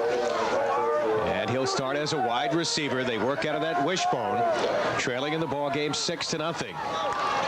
And they go to Flood, the big fullback, and Pat Flood driven back as he got maybe a yard on the play. They've been stopping the fullback quite a bit. Good job shutting down the middle on this play. They have been doing a good job, Barry. In the beginning of the game, the fullback Flood carried the ball a few times. Take a look at Gettleman's numbers right there. 2 of 4 for 12 yards. Hasn't really done much in the passing lane, but they need to get the ball moving on the ground. They set Flood up before and then got to the outside. They need to start getting this ball to the outside. Dennehan and Butler is carrying. As you said earlier with Walt Fowler, the one big play, the pass play, the difference in the game. Stats are pretty even otherwise. This time they try to stay on the ground once again. And Dennehan, Connor Dennehan, is up by Eric Schaefer, who's playing an outstanding game, just the sophomore inside linebacker. And I'll tell you, the younger brother of AJ stepped up that time, filled the hole really nice, made a nice hit. Tom, the coaches talk about always in the right position. He's got tremendous potential. He's a real student of the game. Well, he really is. Being so young and doing so well in his he has a great future ahead of him. And look at the size at 5'11", 195, just a sophomore. He's going to get bigger and stronger. Second down, 3rd and 7. Gettleman will go to the air looking for Dennehan. He's got it, has the first down, and will be shoved out of bounds inside the 45 and around the 43-yard line. Chris Maish knocking him out, but Dan Dennehan picks up 16 yards. His second reception of the day, 22nd of the year. And we just saw the stats on Gettleman. Here's his biggest play of the game so far. Just a 3-step drop, hits Dan Dennehan on the outside, but Dennehan turns up the field. He's able to get a real good gain out of that. Gettleman threw for a touchdown pass to Dennehan last week against Valley Stream South. So now it's 1st and 10 at the 44-yard line. Gettleman to throw again, looking for Dennehan off his left hand. Led him a little bit too much to the sideline. You see Matt Gribben, the all-county linebacker, on the outside right there on the coverage. They have Chris Maish sitting back, and they have Gribben. Just take a look again. You're going to see just a 3-step drop, 1, 2, 3, let go of the ball. He's open out there. He should just come in with that, just a little bit overthrown, coming right into your living room with that great camera work. I want to thank our crew, who've done a tremendous job. They've been out here close to 12 hours. Larry Roth's guys doing a splendid job. 2nd and 10 at the 44. Another play action fake. Gettleman looking for Denahan, and it's incomplete. And guy went up to try to intercept. He had another player, Roger Buttles, in the same area. Looked like there might have been confusion. The two receivers almost in the same spot. Well, what Buttles is supposed to go a little bit shorter on that thing. You're going to see now as Gettleman takes his 5-step drop. He lost the ball up and he just left it a little bit. And you can see great hit right there. Number 10, Pat Sands, comes into the picture, looks for the interception, and by doing that, if the ball would have dropped in behind, he might have been able to ramble for a touchdown. You have to be careful, Pat. You come up through the man, you better catch the football. Pat Sands, who's got speed, is a good hitter. Number 10 playing cornerback. Early third quarter, in case you're just tuning in, Harborfields on a 60-yard touchdown pass, leading 6-0. But Manhasset facing a 3rd and 10. Little motion there, and that's it. And that don't spike the ball. A little bit of motion. Right tackle, it looked like. Matt Marinan again, maybe. And it will be indeed motion call. Craig Marshall with the call. We're going to take a look right here. Watch number 73. He's the right tackle. Watch him take a little step right there back. That's it. That's all you need to do. You see the green pointing right now. Hey, guys, he made the move. Let's issue the penalty. Bill Cherry on the sideline, hoping his club can come up with a big 3rd down play. They face a 3rd and 15 here. One of the things that's frustrating, Barry, coming out of the locker room at halftime, you have certain things you want to do. You start doing your drive correctly. Those little mistakes can come back to haunt you. Well, they've thrown the ball quite a bit here early in the second half, surprisingly. They look in a passing situation. They're blitzing Brady this time. Brady chasing. He'll get the pass off downfield, but overthrows Denahan, the intended receiver. Do we have a flag down there? And it looks like we may have a penalty downfield. Well, we really should have, because he was just pushing off of him. And there's no question in my mind that that's a penalty. Offensive pass interference against Denahan. Pat Sands jumping up in the air. Looked like he was happy about it. Just watch number 1's hands now. Okay, that's Danny Denahan pushing and pushing and pushing off of number 10, Sands. I mean, he was pushing the whole way through. He was trying to go, I guess, downfield to catch the ball, but you can't touch somebody. You have to look over your shoulder and go where the ball is. Good call on the offensive pass interference. And they'll lose the down, of course, setting up 4th down and lose yardage. So this drive started out looking so good. But 2 big penalties. We talk about the most important mistakes in football, and those penalties can kill you, just like missing an extra point can kill you, which Harborfields has done. And in that first half, we had so few penalties. Just 2 penalties in the first half. So now instead of being up across midfield at the 44-yard line, they're way back at their own 36. And big difference in field position because of this. They would have just run the ball. They would have had the ball inside the 40, punting, maybe put Harborfields back inside the 10. Now they'll be lucky if they have Harborfields inside the 40. Zaremba punting right here. Had a good punt his first time. Has time to get it away. And this will be taken at the 35 by Branch to the 40 and spins to the 45-yard line. So the freshman Joe Branch with a 10-yard return on that 30-yard kick. And Harborfields has very good field position at their own 45-yard line. How about the confidence of Tom Combs, the coach from Harborfields, putting a freshman back there in a Long Island championship game for punt returns where you have difficulty making it. He just pulls it in, Branch. He takes it with pressure on him and heads out to the 45. This is a young ball club too, Harborfields. Gribbin's a junior. Maish, the quarterback's a junior. And they'll stay on the ground this time. And a 5-yard pickup. Peter Flood on the stop as Brady brought down after he picked up some nice yardage. And again, off the left side, they found that thing. I think maybe Tom Combs turned on the set, said, hey, I'm listening to Tom Howard a little bit here. Let's run that ball off the left side. You know, Brady really dedicated himself to this summer. Worked very hard, you know, and has hit the weights, decided he was going to get in that weight room, work on his speed, work on his strength, has done it, and it really has paid off big time for Ryan Brady. Serious player this year. Good job in the open field to bring him down by Peter Flood. He was about ready to break one there. But Flood able to bring Brady down, but not before Brady picked up the first down. They've got the ball at the 43-yard line. Let's talk one more time about the left side of that line. Angelo Buffalino, the 5'11", 175-pound junior, and Keith Roman, the 6'2", 2-pound senior, are the left guard and left tackle respectively, and they are just opening up gaping holes in the left side of that line. Good block against Joe Dusich that last time to open up one of those big holes, number 65. Dusich just a 170-pounder, and he's having a tough time right now. 1st and 10 at the 43 again. Brady And this time he'll pick up just about 2 or 3. Peter Flood coming up with the stop along with Joe Dusich, the aforementioned Dusich. Always around the ball. A kid who's got a great attitude, Dusich. Little guy at 5'9", 170. Well, 27 tackles this year, 17 assists. He has a sack. As Bill Cherry says, he's everywhere. He tries to get over the ball, has good speed. He's a swarmer. Many of these small schools, very small numbers of kids, a lot of small kids too physically. Brady will go off to get a blow here. You know, this is when you really have to count, though, on your back. You have a back. If I'm giving Brady a blow at all, I'm giving him a blow on defense right now. I'm leading 6-0. I want him to put the ball in the end zone for me. Short gain by Joe Branch. Roger Buttles and Harry Ristoferatos stopped him. Ristoferatos, a freshman. How about a kid who's about 14 years old playing in this kind of championship? It's amazing. It's a memory. It's going to live for a lifetime. He's a tough, physical kid, Harry. 42 is his number. As you see, Harborfields huddling back at the 45-yard line. They lead it 6-0 on a surprise 60-yard pass thrown by Chris Maish to Jim Pryble. 7:25 to go here in the third quarter. Third and let's call it 9. Brady is, this is Branch. They fake to him and go up the middle to Gribben. And Gribben will get inside the 40 to around the 37-yard line. Think they'll punt here, Tom, or will they go for it? If they are going to go for it and they don't put Ryan Brady back in the game, there's a real problem. They don't go up left tackle, there's a real problem. They're going to punt the ball. Obviously, there's something either wrong with Ryan Brady. They're keeping him out of the game. He's your guy. I mean, you're going to play major college football. You better be able to go every single down that you need to go.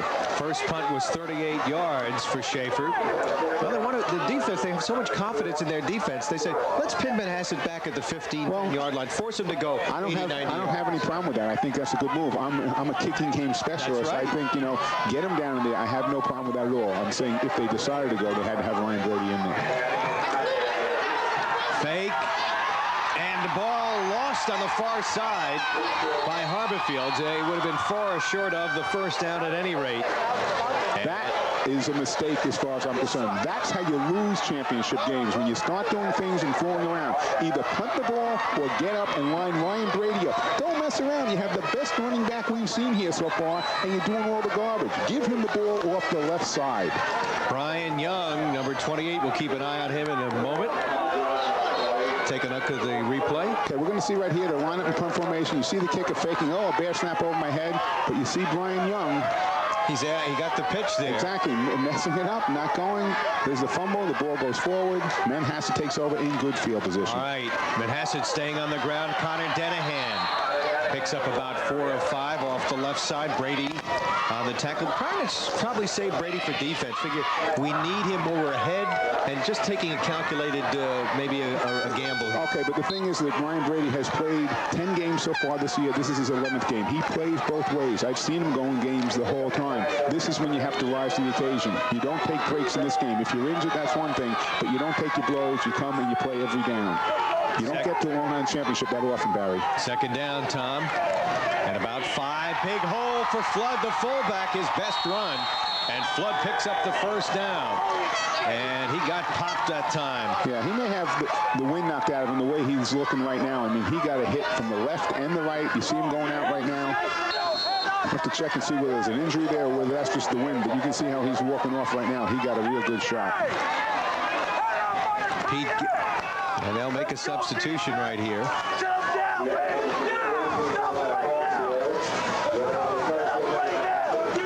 First and 10 for Manhasset, trying to tie up the ball game. 5:24 to go, third quarter. They trail right now by a score of 6-0. Rolling off the play action, open Denahan, and he had it and then dropped it as he got popped by Maish. He couldn't hold on to the football. How about the quarterback, Chris Maish, back over there, left corner, coming up with a great defensive play right then. Perfect timing, good cornerback play by Chris. Well, he plays pretty good safety position. And he gave the receiver, Denahan, a good pop. Denahan had the ball and just couldn't hang up. But it was a timing, Barry. He hit him exactly as he received the ball, banged it out of there, and that's what you teach your cornerbacks to do. They'll get him in 3 for 8 now for 28 yards. Facing a 2nd and 10 from the 42. Flood back in the ball game, and no hole. Look at Denahan get wrapped up and driven back for a loss of 3. Eric Schaefer with some great penetration, along with Mike May, number 51, but Schaefer 74 with the first hit. Mr. Denahan, meet A.J. Schaefer. He said hello, met him right in the hole, did a great job. That's Eric Schaefer. I'm sorry, not A.J. Take a look right here. Eric stands him up, hits him, drives him back. Excellent job by Eric, the 5'11", 195-pound sophomore. Talk about a sophomore rising to the occasion in a big game. Look at the penetration they had in the backfield. So it's 3rd and long, 3rd and 12. Passing situation for Gettleman. He'll go up the middle to Flood, and Flood will get about 8 of those yards back, setting up a 4th down play. But now they're in the position where they can punt the ball, and they can do exactly what Harborfields had the opportunity to do. Field position in a 6-0 ball game is crucial. Tom Combs knows that. He did it against Amityville and won a championship. But they're going to go for it right now on 4th down. They're gambling here. How much for Howard's theory? Well, you don't know whether they have a quick kick in their arsenal. This would be a time you want to do a little pitch. You come a quick kick out of the formation. 4th and about 5. Crowd coming alive here on both sides. And now a timeout will be taken by Manhasset. With time out of the field, we'll step away. And you're watching Cablevision's Long Island Sports Network.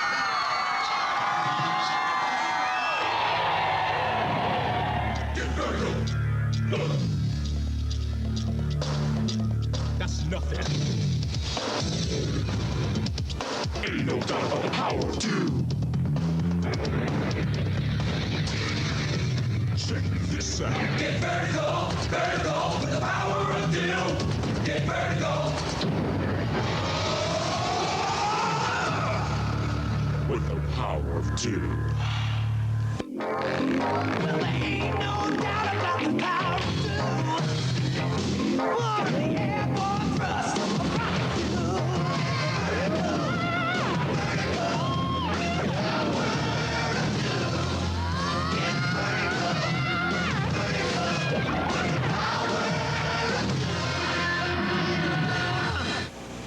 2. Mountain Dew, made on Long Island by Long Islanders. Quickly check in with Walt Fowler down on the field. There you see the tornadoes rocking the house. These are the moms of Harborfield.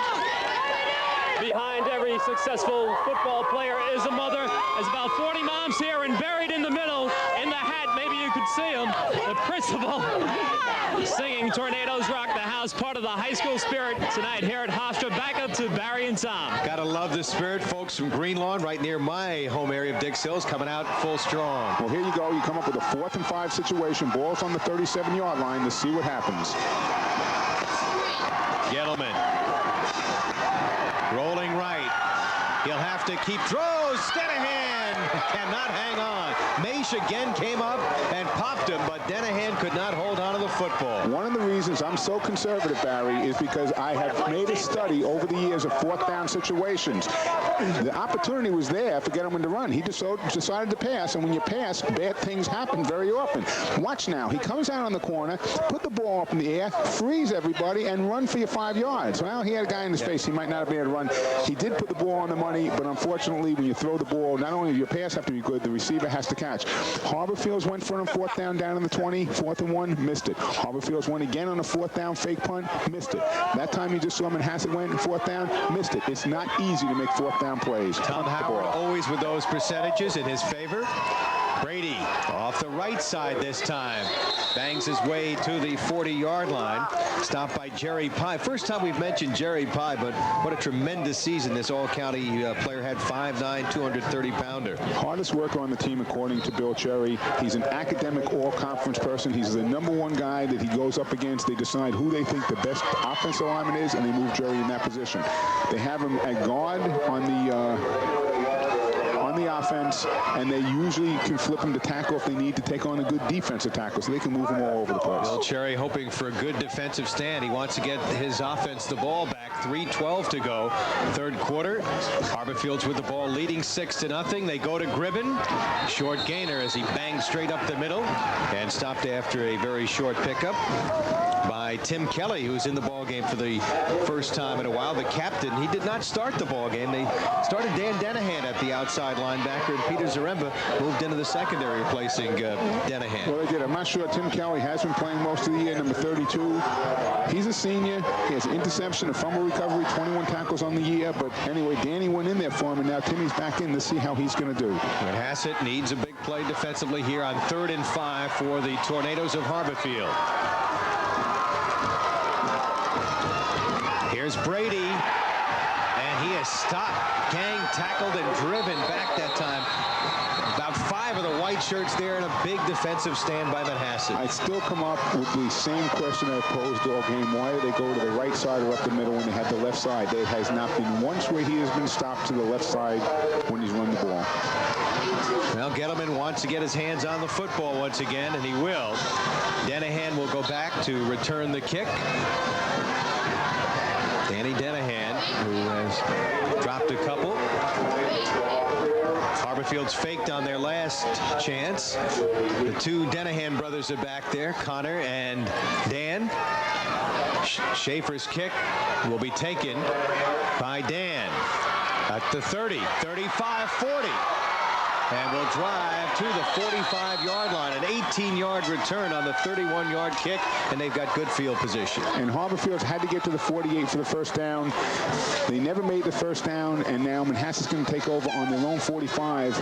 I mean, the field position just hasn't been there for Harborfield's. Every time they punt the ball, they're giving Manhasset better field position. We're going to be going into the 4th quarter, and Manhasset's going to have the ball in Harborfield's territory. Win not a factor. What a delightful crowd we have here. Tom Combs, his club leading by a score of 6-0. Manhasset will put it in play 1st and 10 at the 44. A handoff to Denahan. And Denahan stopped behind the line of scrimmage. Eric Schaefer having another great game. Number 74 helped out on the play by big number 78 Brian Mahoney. And Ryan Brady one more time getting off for that pile also. He's putting it all out on defense, that's for sure. And I guess the thought right now, as you stated, Barry, is that Combs feels he's up 6-0. He'd rather have him on defense. I believe, though, again, he can play both ways, get him off that left tackle, get a score, go up 13-6 or 14-0. I'm sorry. You have that insurance TD. Loss of 1 in that play, 2nd and 11. Gettleman handing off. This is Denahan. Connor Denahan will pick up about 6 or 7, crossing midfield. 30 seconds left in the 3rd quarter. Pat Sands on the stop. See if they're able to get off this final play here as they face a 3rd and about 4, or make it 3.5. Manhasset trailing by a score of 6-0 on a 60-yard touchdown pass from Chris Maish to Jim Primal. On the option, Gettleman lost the ball, and he will recover. He was hit hard on that play that time. Just about to pitch. He was coming down. He was right there on the pitch and got hit. Dropped the ball, but luckily fell back on it. His own fumble recovery will bring up a big 4th down. Matt Gribben got in quickly. That'll do it. We'll head to the 4th quarter. The Tornadoes leading by a score of 6-0 in the Class 4 championship game. You're watching Cablevision's LISN.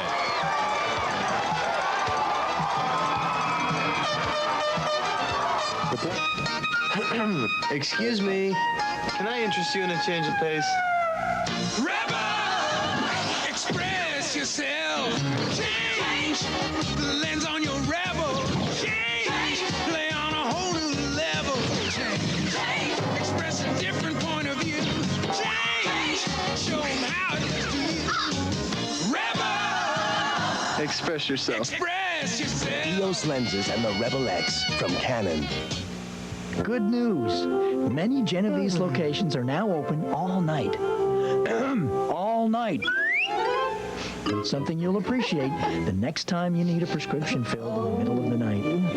Or forget your anniversary. Uh-oh. Some things just can't wait until morning. So drop by anytime. We'll be up. Genovese. Some locations now open 24 hours.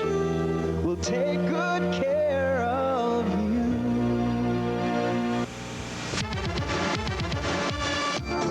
Sparrow. Fresh pasta. Fresh salads. Fresh pizza. Sparrow. Lunchtime, dinner time, anytime. Sbarro, always ready, always homemade. Sbarro, the best choice, the fresh choice. Sbarro, the Italian eatery at a mall near you. A dozen eggs. Make that 11. A dozen donuts, plus one's a baker's dozen. A dozen pair of sneakers, plus one free. That's the Athlete's Foot family plan. When a family buys 12 pairs, earn one pair free. No time limit, no cards to carry, and no cost. Any footwear, including cleats, count toward your dozen. Choose from all the top brands, Nike, Reebok, Fila, LA Gear, and check out our exciting lines from No Fear and Starter. Put your best foot forward at the Athlete's Foot, the best service and selection known to feed. Barry Landers along with Tom Howard, Walt Fowler. We begin the fourth quarter. Fourth down for Manhasset at the 49-yard line. They're going to go for it. 4th and 5. Actually at midfield. Big play of the ball game. Trailing 6-0. I don't see them going here. I think you're going to see them stand up with a timeout at this point. You can't do this now. You have to do it at the height of the action. You're going to see the quarterback stand up and call a timeout. And they were trying to do that. Harborfields' discipline did not bite and did not go offside. But the problem with that, Barry, is you talk about those things. Your coaches tell you in between. You have to do that in the heat of the action. When you're moving, when the team's going, you know, there's nothing wrong with trying it because it's just a 5-yard penalty. They took the delay game rather than using a timeout. You can still punt the ball. But I think if you do it while the thing is flowing, you're going to get somebody to jump. After a quarter, the kids are pretty relaxed. The coach now he's got to talk to them. He may say things like, don't jump off sides. They're going to try to draw you. Exactly. Obviously, that happened just then. All right, so Peter Zaremba now will punt. He's punted twice, averaging 37 yards. Standing back inside the 35. High snap. Plenty of time to get it away. Branch will get this at the 26-yard line. The freshman will be taken down as he got to the 31-yard line. A 31-yard kick and a 5-yard return. So Harborfields would love to eat up the clock here on a very long drive, leading 6-0. If Tom Combs had his way, he'd have an 11-minute and 51-second drive right now, not even ending up in a score, just to take the 6-0 lead. Well, Harborfield's looking to make it 7 in a row. They have turned it around from last year, very disappointing 3-win season. And really the surprise of Class 4. They did not play the top teams during the regular season on occasion, and really, well, they did get to play Wyandanch in the playoffs. So they showed that they played during the playoffs. They did play Southampton, the 3rd place team, and crushed them. They beat Amityville the 2nd time around, so they ended up playing 3 of the 4, and Babylon 4 of the 4 top teams. They go to Gribben. Gribben strong, able to bounce off the first hit and drive to the 40-yard line. Brought down by Timmy Gettleman, but he was able to get by the first tackler right there and bounce off the hit. Well, one of the things I've noticed watching Gribben during the years, he really is a great lead blocker, but has the ability to carry the ball. You'll see right here as he does carry the ball.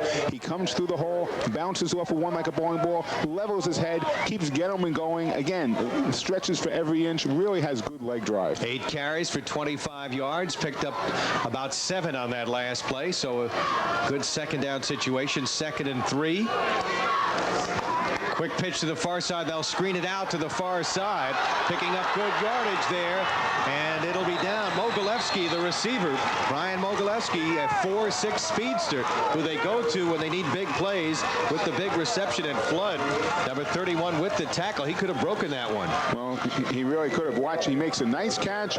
He has time after he makes the catch. He sets the field up in front of him. As you see, he goes right there. Splits the defender. Good block right there. Number 10, Pat Sands throws it. And you see as Mogilevsky keeps his feet underneath him, and Brian's able to pick up a few extra yards. Gettleman had a chance to get him, but you saw him slip there. Number 11 could have gotten him at the point of the catch, so it's 1st and 10 at the 49-yard line. Surprise pass by Mesha's second completion. Gribben tripped up as he got maybe a yard on the play by Harry Ristaferraros, that good-looking two-way freshman. Good size for a freshman, 5'11", 205. He really is. I mean, they have so many young kids, and as you stated earlier, Barry, when you have the small schools, what ends up happening is your teams aren't large.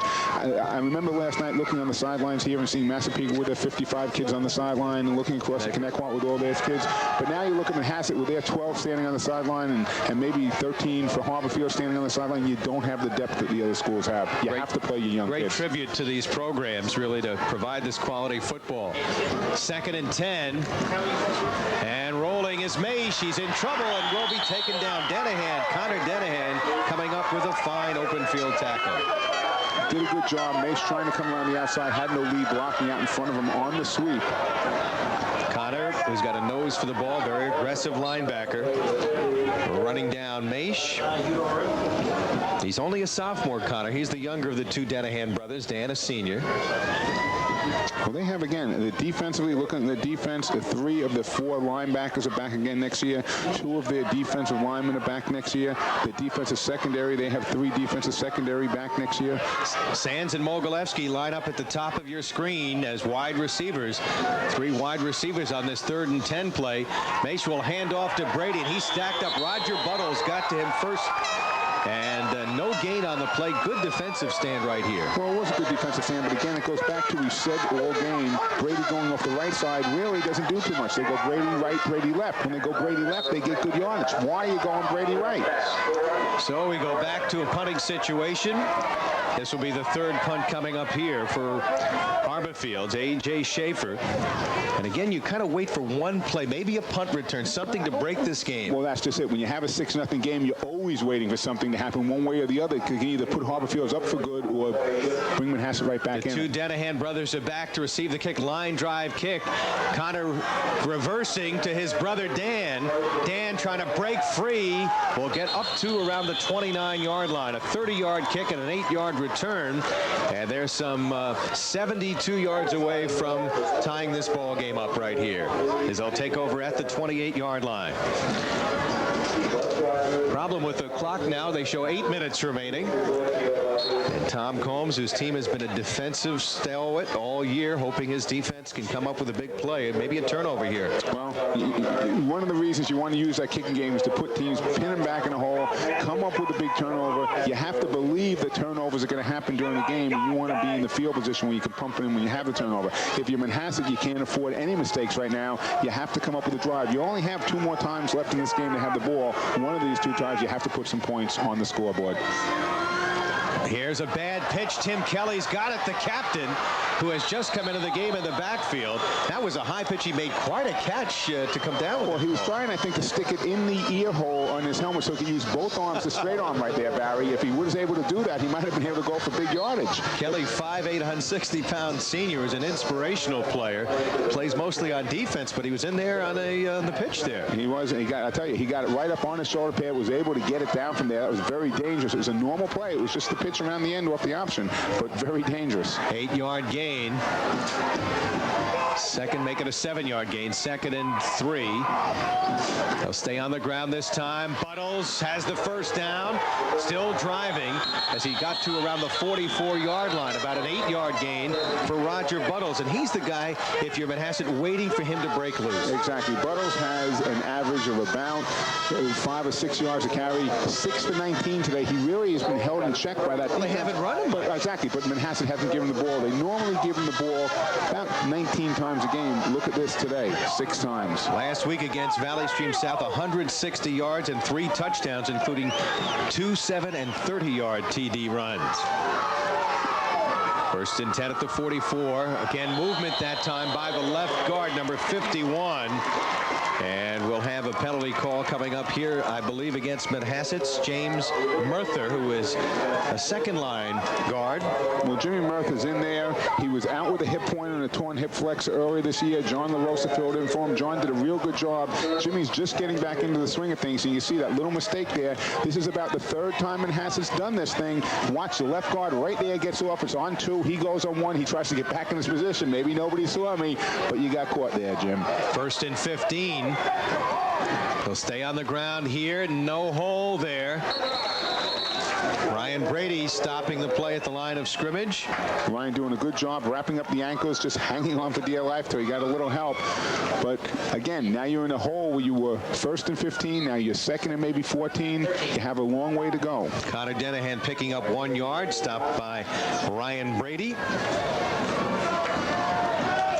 Clock ticking, 5:40 to go. 2nd and 13. Manhasset trailing 6-0.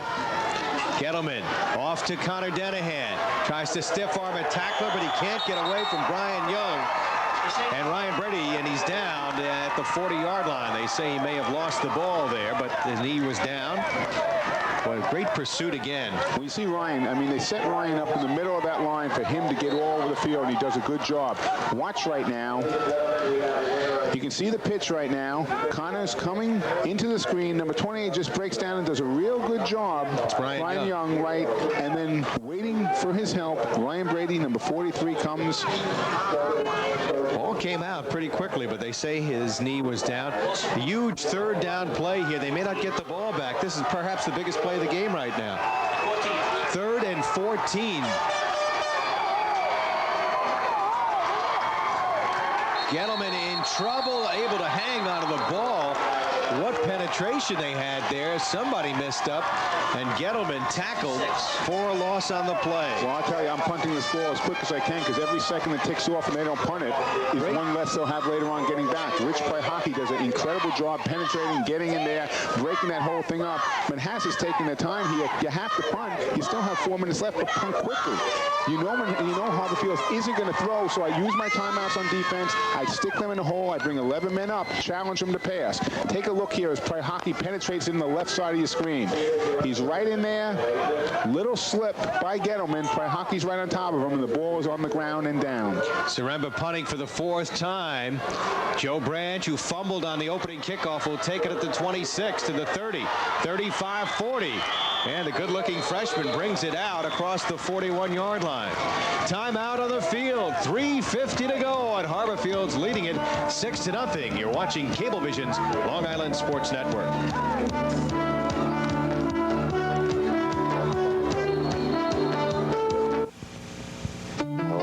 Morning, sugar babe. It's me. Don't forget to call Mom today. As soon as I get to work. With the Buffalo Sabres. Hello? Call. Did you call Mom yet? I'm gonna call her. Hello. Call your mother. Yes, I did. You've got to make the choice to share your heart and voice. Happy birthday, Mom. You remembered. It's Carl. Yes, I told you.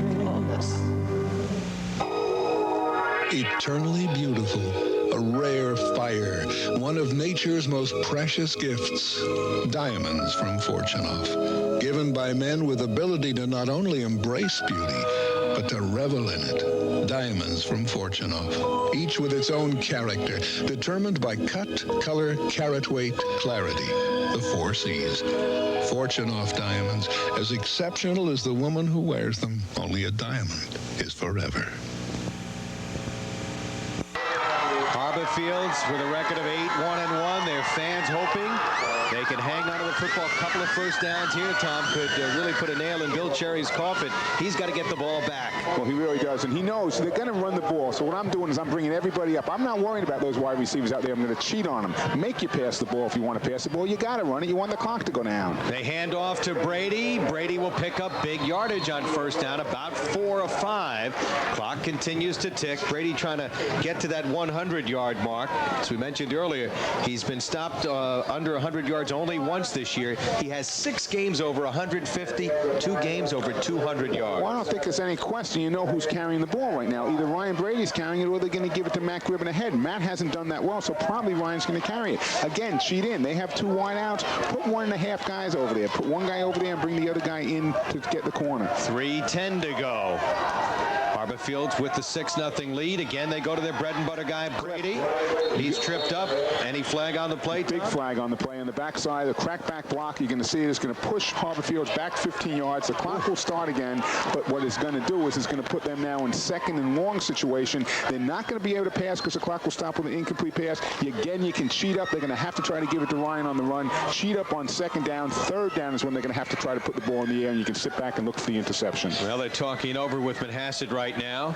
They should take the walk-off here.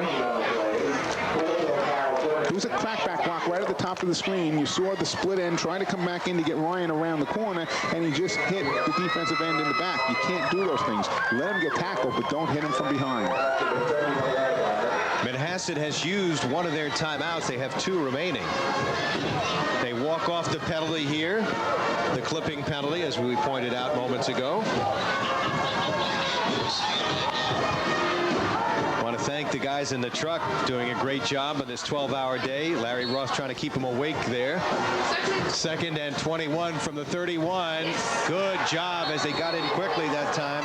Jerry Pye making an all-county play there, breaking it up. Well, you can tee off. They're going to use the timeout right now. Great use of timeouts. I think that Bill Cherry knows exactly what he wants to do. It's going to be 3rd and long. Now you can sit back in your pass defense. I have 2 thoughts here. Number 1, I sit back in my pass defense. I look for the interception. And the second thing that I'm thinking about right now is if they do pass the ball or run the ball, I'm not going to use my timeout. I'm going to save that last timeout. I'm going to let them run the ball down. I'm going to let the clock down. I'm going to let them punt the ball, and I'm going to get it back someplace around the 40-yard line with 1 timeout and about 2 minutes left to go. Ryan Brady stopped on that last play. Kind of ironic in a game which featured 2 teams that run the ball almost exclusively. A pass is the difference in this game, and a 60-yard pass at that. Exactly. To a tight end who just came in, who Barry Landers called. Barry said, hey, they're putting a big guy in to see if they can throw the ball. Tom Combs all of a sudden yelled out on the field, said, hey, wait a second. That's right. We got a big guy in there. Why don't you throw him the ball? Jim Preibel rumbled 60 yards for the TD, the only score. You know, heroes come from moments that existed. Here's Preibel, 1 catch all year, injured the whole year, and he could be the hero of the game. He really could. Remember a couple of Billy Wicker coming in from Garden City a couple of years ago, a quarterback, and just doing a tremendous job in Garden City. You know, heroes are made every day. I want to thank Bill Piner, Nick Schroeder, the section coordinators for both the counties. Great job they've done. And also Todd Heimer, Kathy Gallagher, the Section 8 and Section 11 people. What a great weekend this has been. It certainly has been. See the timeouts remaining. 2:42 to go, 3rd and 21 here. And they will go this time on the near side to Brian Young. Brian Young trying to break one, and they trying to get him out of bounds, and they finally do a good job that time. They let him pick up an extra couple of yards, but they were able to knock him out of bounds to stop the clock. Absolutely. Brian made a mistake on not going down right there, trying to get the extra yards. He actually stopped the clock. That's worth about 10 yards as far as I'm concerned. James Murther finally drove him out, but that's 30 seconds off the clock, and that's more important than 3 or 4 yards right now. But the thing is, they should have had him back about 15 yards ago, okay? And the 15 yards back would have been better for him in field position. They need, not only do they need either a bad punt by Harborfields, but they need a good return right here. Well, Manhasset will send back Roger Buttles, who's not back there. Kind of surprising. Buttles had a kickoff return that won a game this year. It's the 2 Denahan brothers back there. A.J. Schaefer will kick. Spirals a dandy back, and Dan Denahan forced to go back inside the 10, 15 to receive it. Looking for some blocking. Got away from one man, but Brian Young with a great tackle drives him out of bounds. Did exactly what you want. You have your best punt of the night when you need it. You do a good job on coverage. Harborfields is now putting Manhasset in the hole. Manhasset, a wishbone team, doesn't throw. 43-yard punt, 2-yard return on that, and that really doesn't help Manhasset. The Indians now, with 2:20 left to go, have to do some real good play selection and make sure they come down. Only 1 timeout remaining. 1 timeout. Every game has come down to the final play. This will be a chance, final series perhaps, and we'll see what Mr. Gettleman and company can come up with. Well, this is the final series. It's just how far they're going to go. They may give up the ball within the next 2:20. They could give it up within a minute if they start putting it up with incompletes. Harry Ristafaros comes out as a wide receiver to the near side, number 42, the freshman. Denahan going in motion. That's Connor Denahan. Gettleman up the middle, wide open. He's got Connor Denahan for the first down, and he's tackled. They'll stop the clock on the first down as he got it on the 16-yard pickup to around the 33-yard line. And remember, one play they've done very well with is that quick little pass to the outside. Harborfields is sitting off 8 to 10 yards, so a quick little pass to the outside, have him run 10 yards and step out. You're up close to the 50-yard line. The dangerous Roger Buttles now lines up as a wide receiver at the top of your screen. Could be a problem here. I don't know if they were set. Gettleman looking. Connor Denahan had it for the moment, then ran into Sands, incomplete. Pat Sands with the hit. Clock stops, Tom, with 2:01 to go. It'll be 2nd and 10. Pat Sands hit the ground. The ball hit the ground, bounced right into his lap, and he was able to come up. Take a look at this play right now. You can see number 20, Connor Denahan in motion. Gettleman with a little play fake, comes back. Tries to hit Connor over the middle. Ball hits the ground. Pat Sands now tries to pick it back up off the ground. Referee's right on top and gives a call. Harborfields. There's the arithmetic, 2:01 to go. Harborfields has taken a timeout here. And that'll give Manhasset a chance to reset here with 2:01 to go. Tom, I want to thank you, Walt Fowler, Carl Reuter, Larry Roth, everybody here. What a great weekend we've had here of football. Congratulations to Massapequa with a Class 1 winner, beating Connecticut Friday night, West Islip in overtime over Garden City. Bethpage over Comstock for the Class 3 earlier today. You know, Barry, it's really great to see what we've seen over this weekend, too. I mean, there's just been so much good things happening with Long Island football by watching these 4 games. All right, 2nd and 10 from the 33. Can we have another miracle finish here on Hempstead Turnpike? Gettleman looking deep, but nobody out there. He overthrew his receiver. Denahan was down there, but D'Onofrio was the closest man to the ball, along with the other safety, Chris Maish. You know, Timmy can't just drop back and throw that ball up to nowhere. He has to have an intended receiver down there. He's just trying to throw it as long as hard as he can. Watch, as he lofts the ball, he's just throwing it. And you can see, number one, Denahan really nowhere near it. He had the opening. There's zones there that you have to start splitting the zones. A little bit under. He's deeper than the linebacker, underneath the defensive halfback. So we're playing now 15 to 20 yards off the ball. No reason to throw that deep a pass, Tom, when you're not used to 154 left, too. You don't. Take your time. Take you have 10 plenty. yards. Exactly. You have plenty. You just want a first down. He's in trouble. Avoids the tackle. Throws. Buttles has it. Trying to spin away. And will be wrestled down short of the first down. Taken down after he picked up some yardage by Ryan Brady once again. Well, this game may not come down to the last play of the game, but with 1:30 or less left, they're coming down with a big 4th down play. And a quick no huddle basically here. 4th and 4. The game riding right here on Gettleman. Rolls to his right, throws, and it's going to be incomplete. No reason to rush that play. I don't know why they rushed the play. They had 25 seconds after the clock was set. They had 1:25. You had to get the first down. They rushed the play. They give Harborfields the ball. 1:23, only 1 timeout left. Ryan Brady on your side. It really would be very difficult for Harborfields to give this up. You see Billy Cherry, he's hot. I have to agree with you on why they rushed that play. I mean, this was the game. They needed the first down. Gettleman comes out here, just misses. The ball is there, but he's short of the first down anyway. You have to go. One of your things you teach your receivers is to go to the down marker, 1 yard pass to turn around, come back to the ball, make sure you have the first down. You saw right there, number 1, Danny Denahan, only went about 8 yards. He needed to go 10. Tom, when you're not used to doing something and they're not a passing team and you put yourself in that kind of position, it's sometimes difficult to... It really is. And I think that, again, the high school ball players, the kids who are out there, they get caught up in the emotion of the game, and that's exactly what just ended up happening. And we were talking a minute ago, Barry, about the ability to have these high school games come out here. You know, one of the greatest values you can give a high school student is to get involved in athletic programs. You think about the teamwork, the discipline, the cooperation, the work ethic, the goal setting, all these things that are taught by all these great coaches throughout Long Island. It's probably the best buck you can get for your money in education, without a doubt, is in athletics. And you want to know something? It only costs about 1% of the total the total school budget. Athletics does, and I think it teaches you more than anything else you learn in the classroom. No question about it, Tom Howard. You, of course, with your dad coaching at Amityville, played for him. You know the value of athletics, and later on as a coach and athletic director. All Maish wants to do is hang on to the football here, and he'll put the knee down. 1:20. Last time out. And the last timeout will be taken here. 1:21 actually. Okay, on the clock. Now you have, I mean, it's just a matter of numbers right now. You have to make sure you only have 25 seconds in high school football. You take another knee on the next play. By the time the ref spots the ball and sets it for play, you'll be down to about 1:10. You have 25 seconds from there, so now you have to get down to 45 seconds. You take a knee again after that play. You're going to be down to about 15 seconds on 4th down. You know, you may have to do something with the ball on 4th down and run around, but that's basically it. The game will be over. Tommy Combs, who teaches phys ed and health, who played for Bobby Pratt at Smithtown East High School, was an assistant at Pat Med for 7 years, played football at Ashland High School, at Ashland College in Ohio, about ready to win a first county championship for the Harborfields Tornado. And boy, again, how great does that feel for Tom? Tom was basically getting back on a bus to come home from the game that he won, hoping that Babylon had lost, got the phone call that Babylon had lost. Now the next thing he knows, and maybe he didn't get a phone call. Maybe he went home and watched Long Island 1 and watched Walt Fowler to see what the score was. All right. All they've got to do is hold on to the football. Manhasset needs a turnover here. And stumbling was May. She almost ran into Ryan Brady. He'll be gang tackled back there.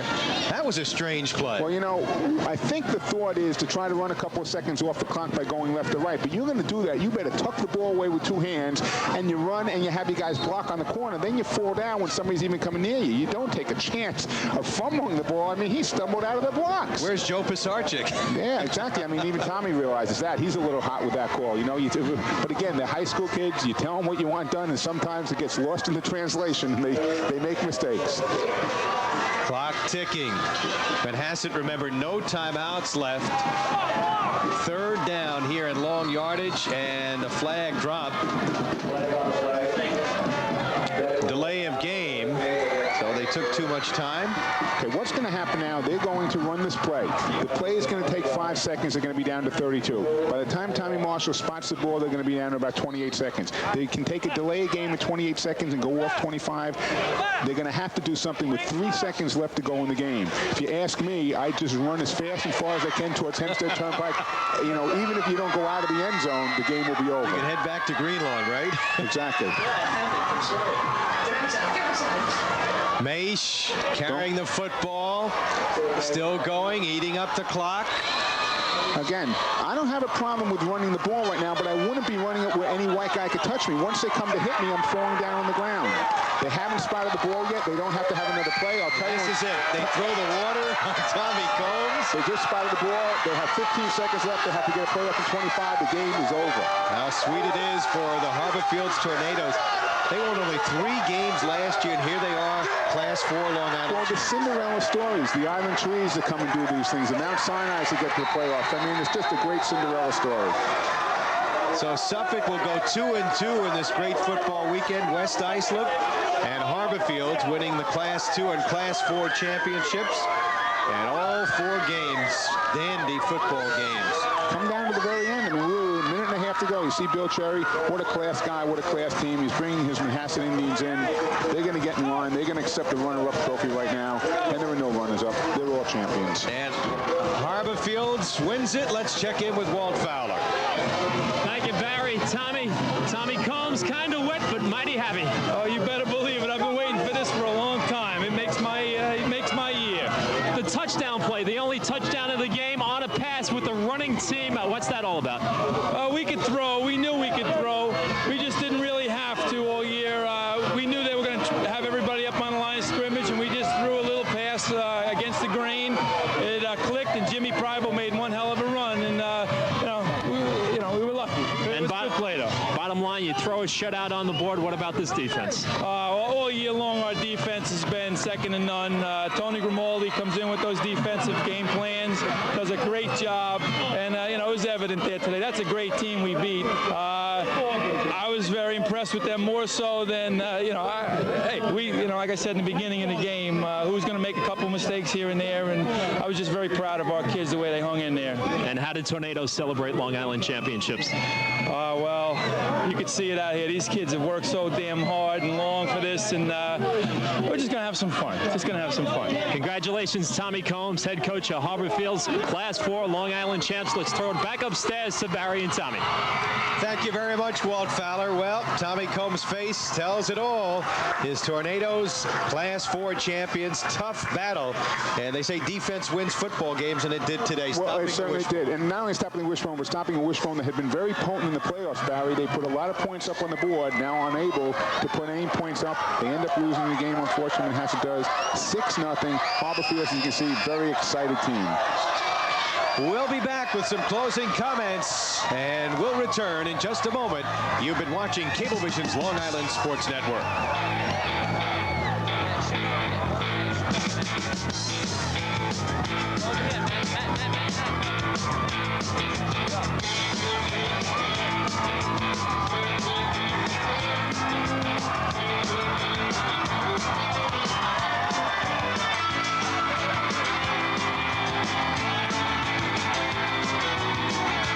Children's House in Mineola is celebrating an anniversary. 110 years of providing shelter, care, and guidance to homeless and abused youngsters and support services to families in crisis. This year, with the assistance of caring people throughout the community, Children's House will help more than 1,000 Long Island youngsters, providing residential services and other specialized programs designed to help children help themselves. Cablevision and Children's House, working together this holiday season for the people of Long Island. On a cold winter night, there's nothing like the comfort of your home. It's also comforting to know your heating system has been fine-tuned to its peak efficiency. Comfort. Your oil company has its own supply of quality fuel. Comfort. And you're protected 24 hours a day if you ever need emergency service. Comfort. Meaning.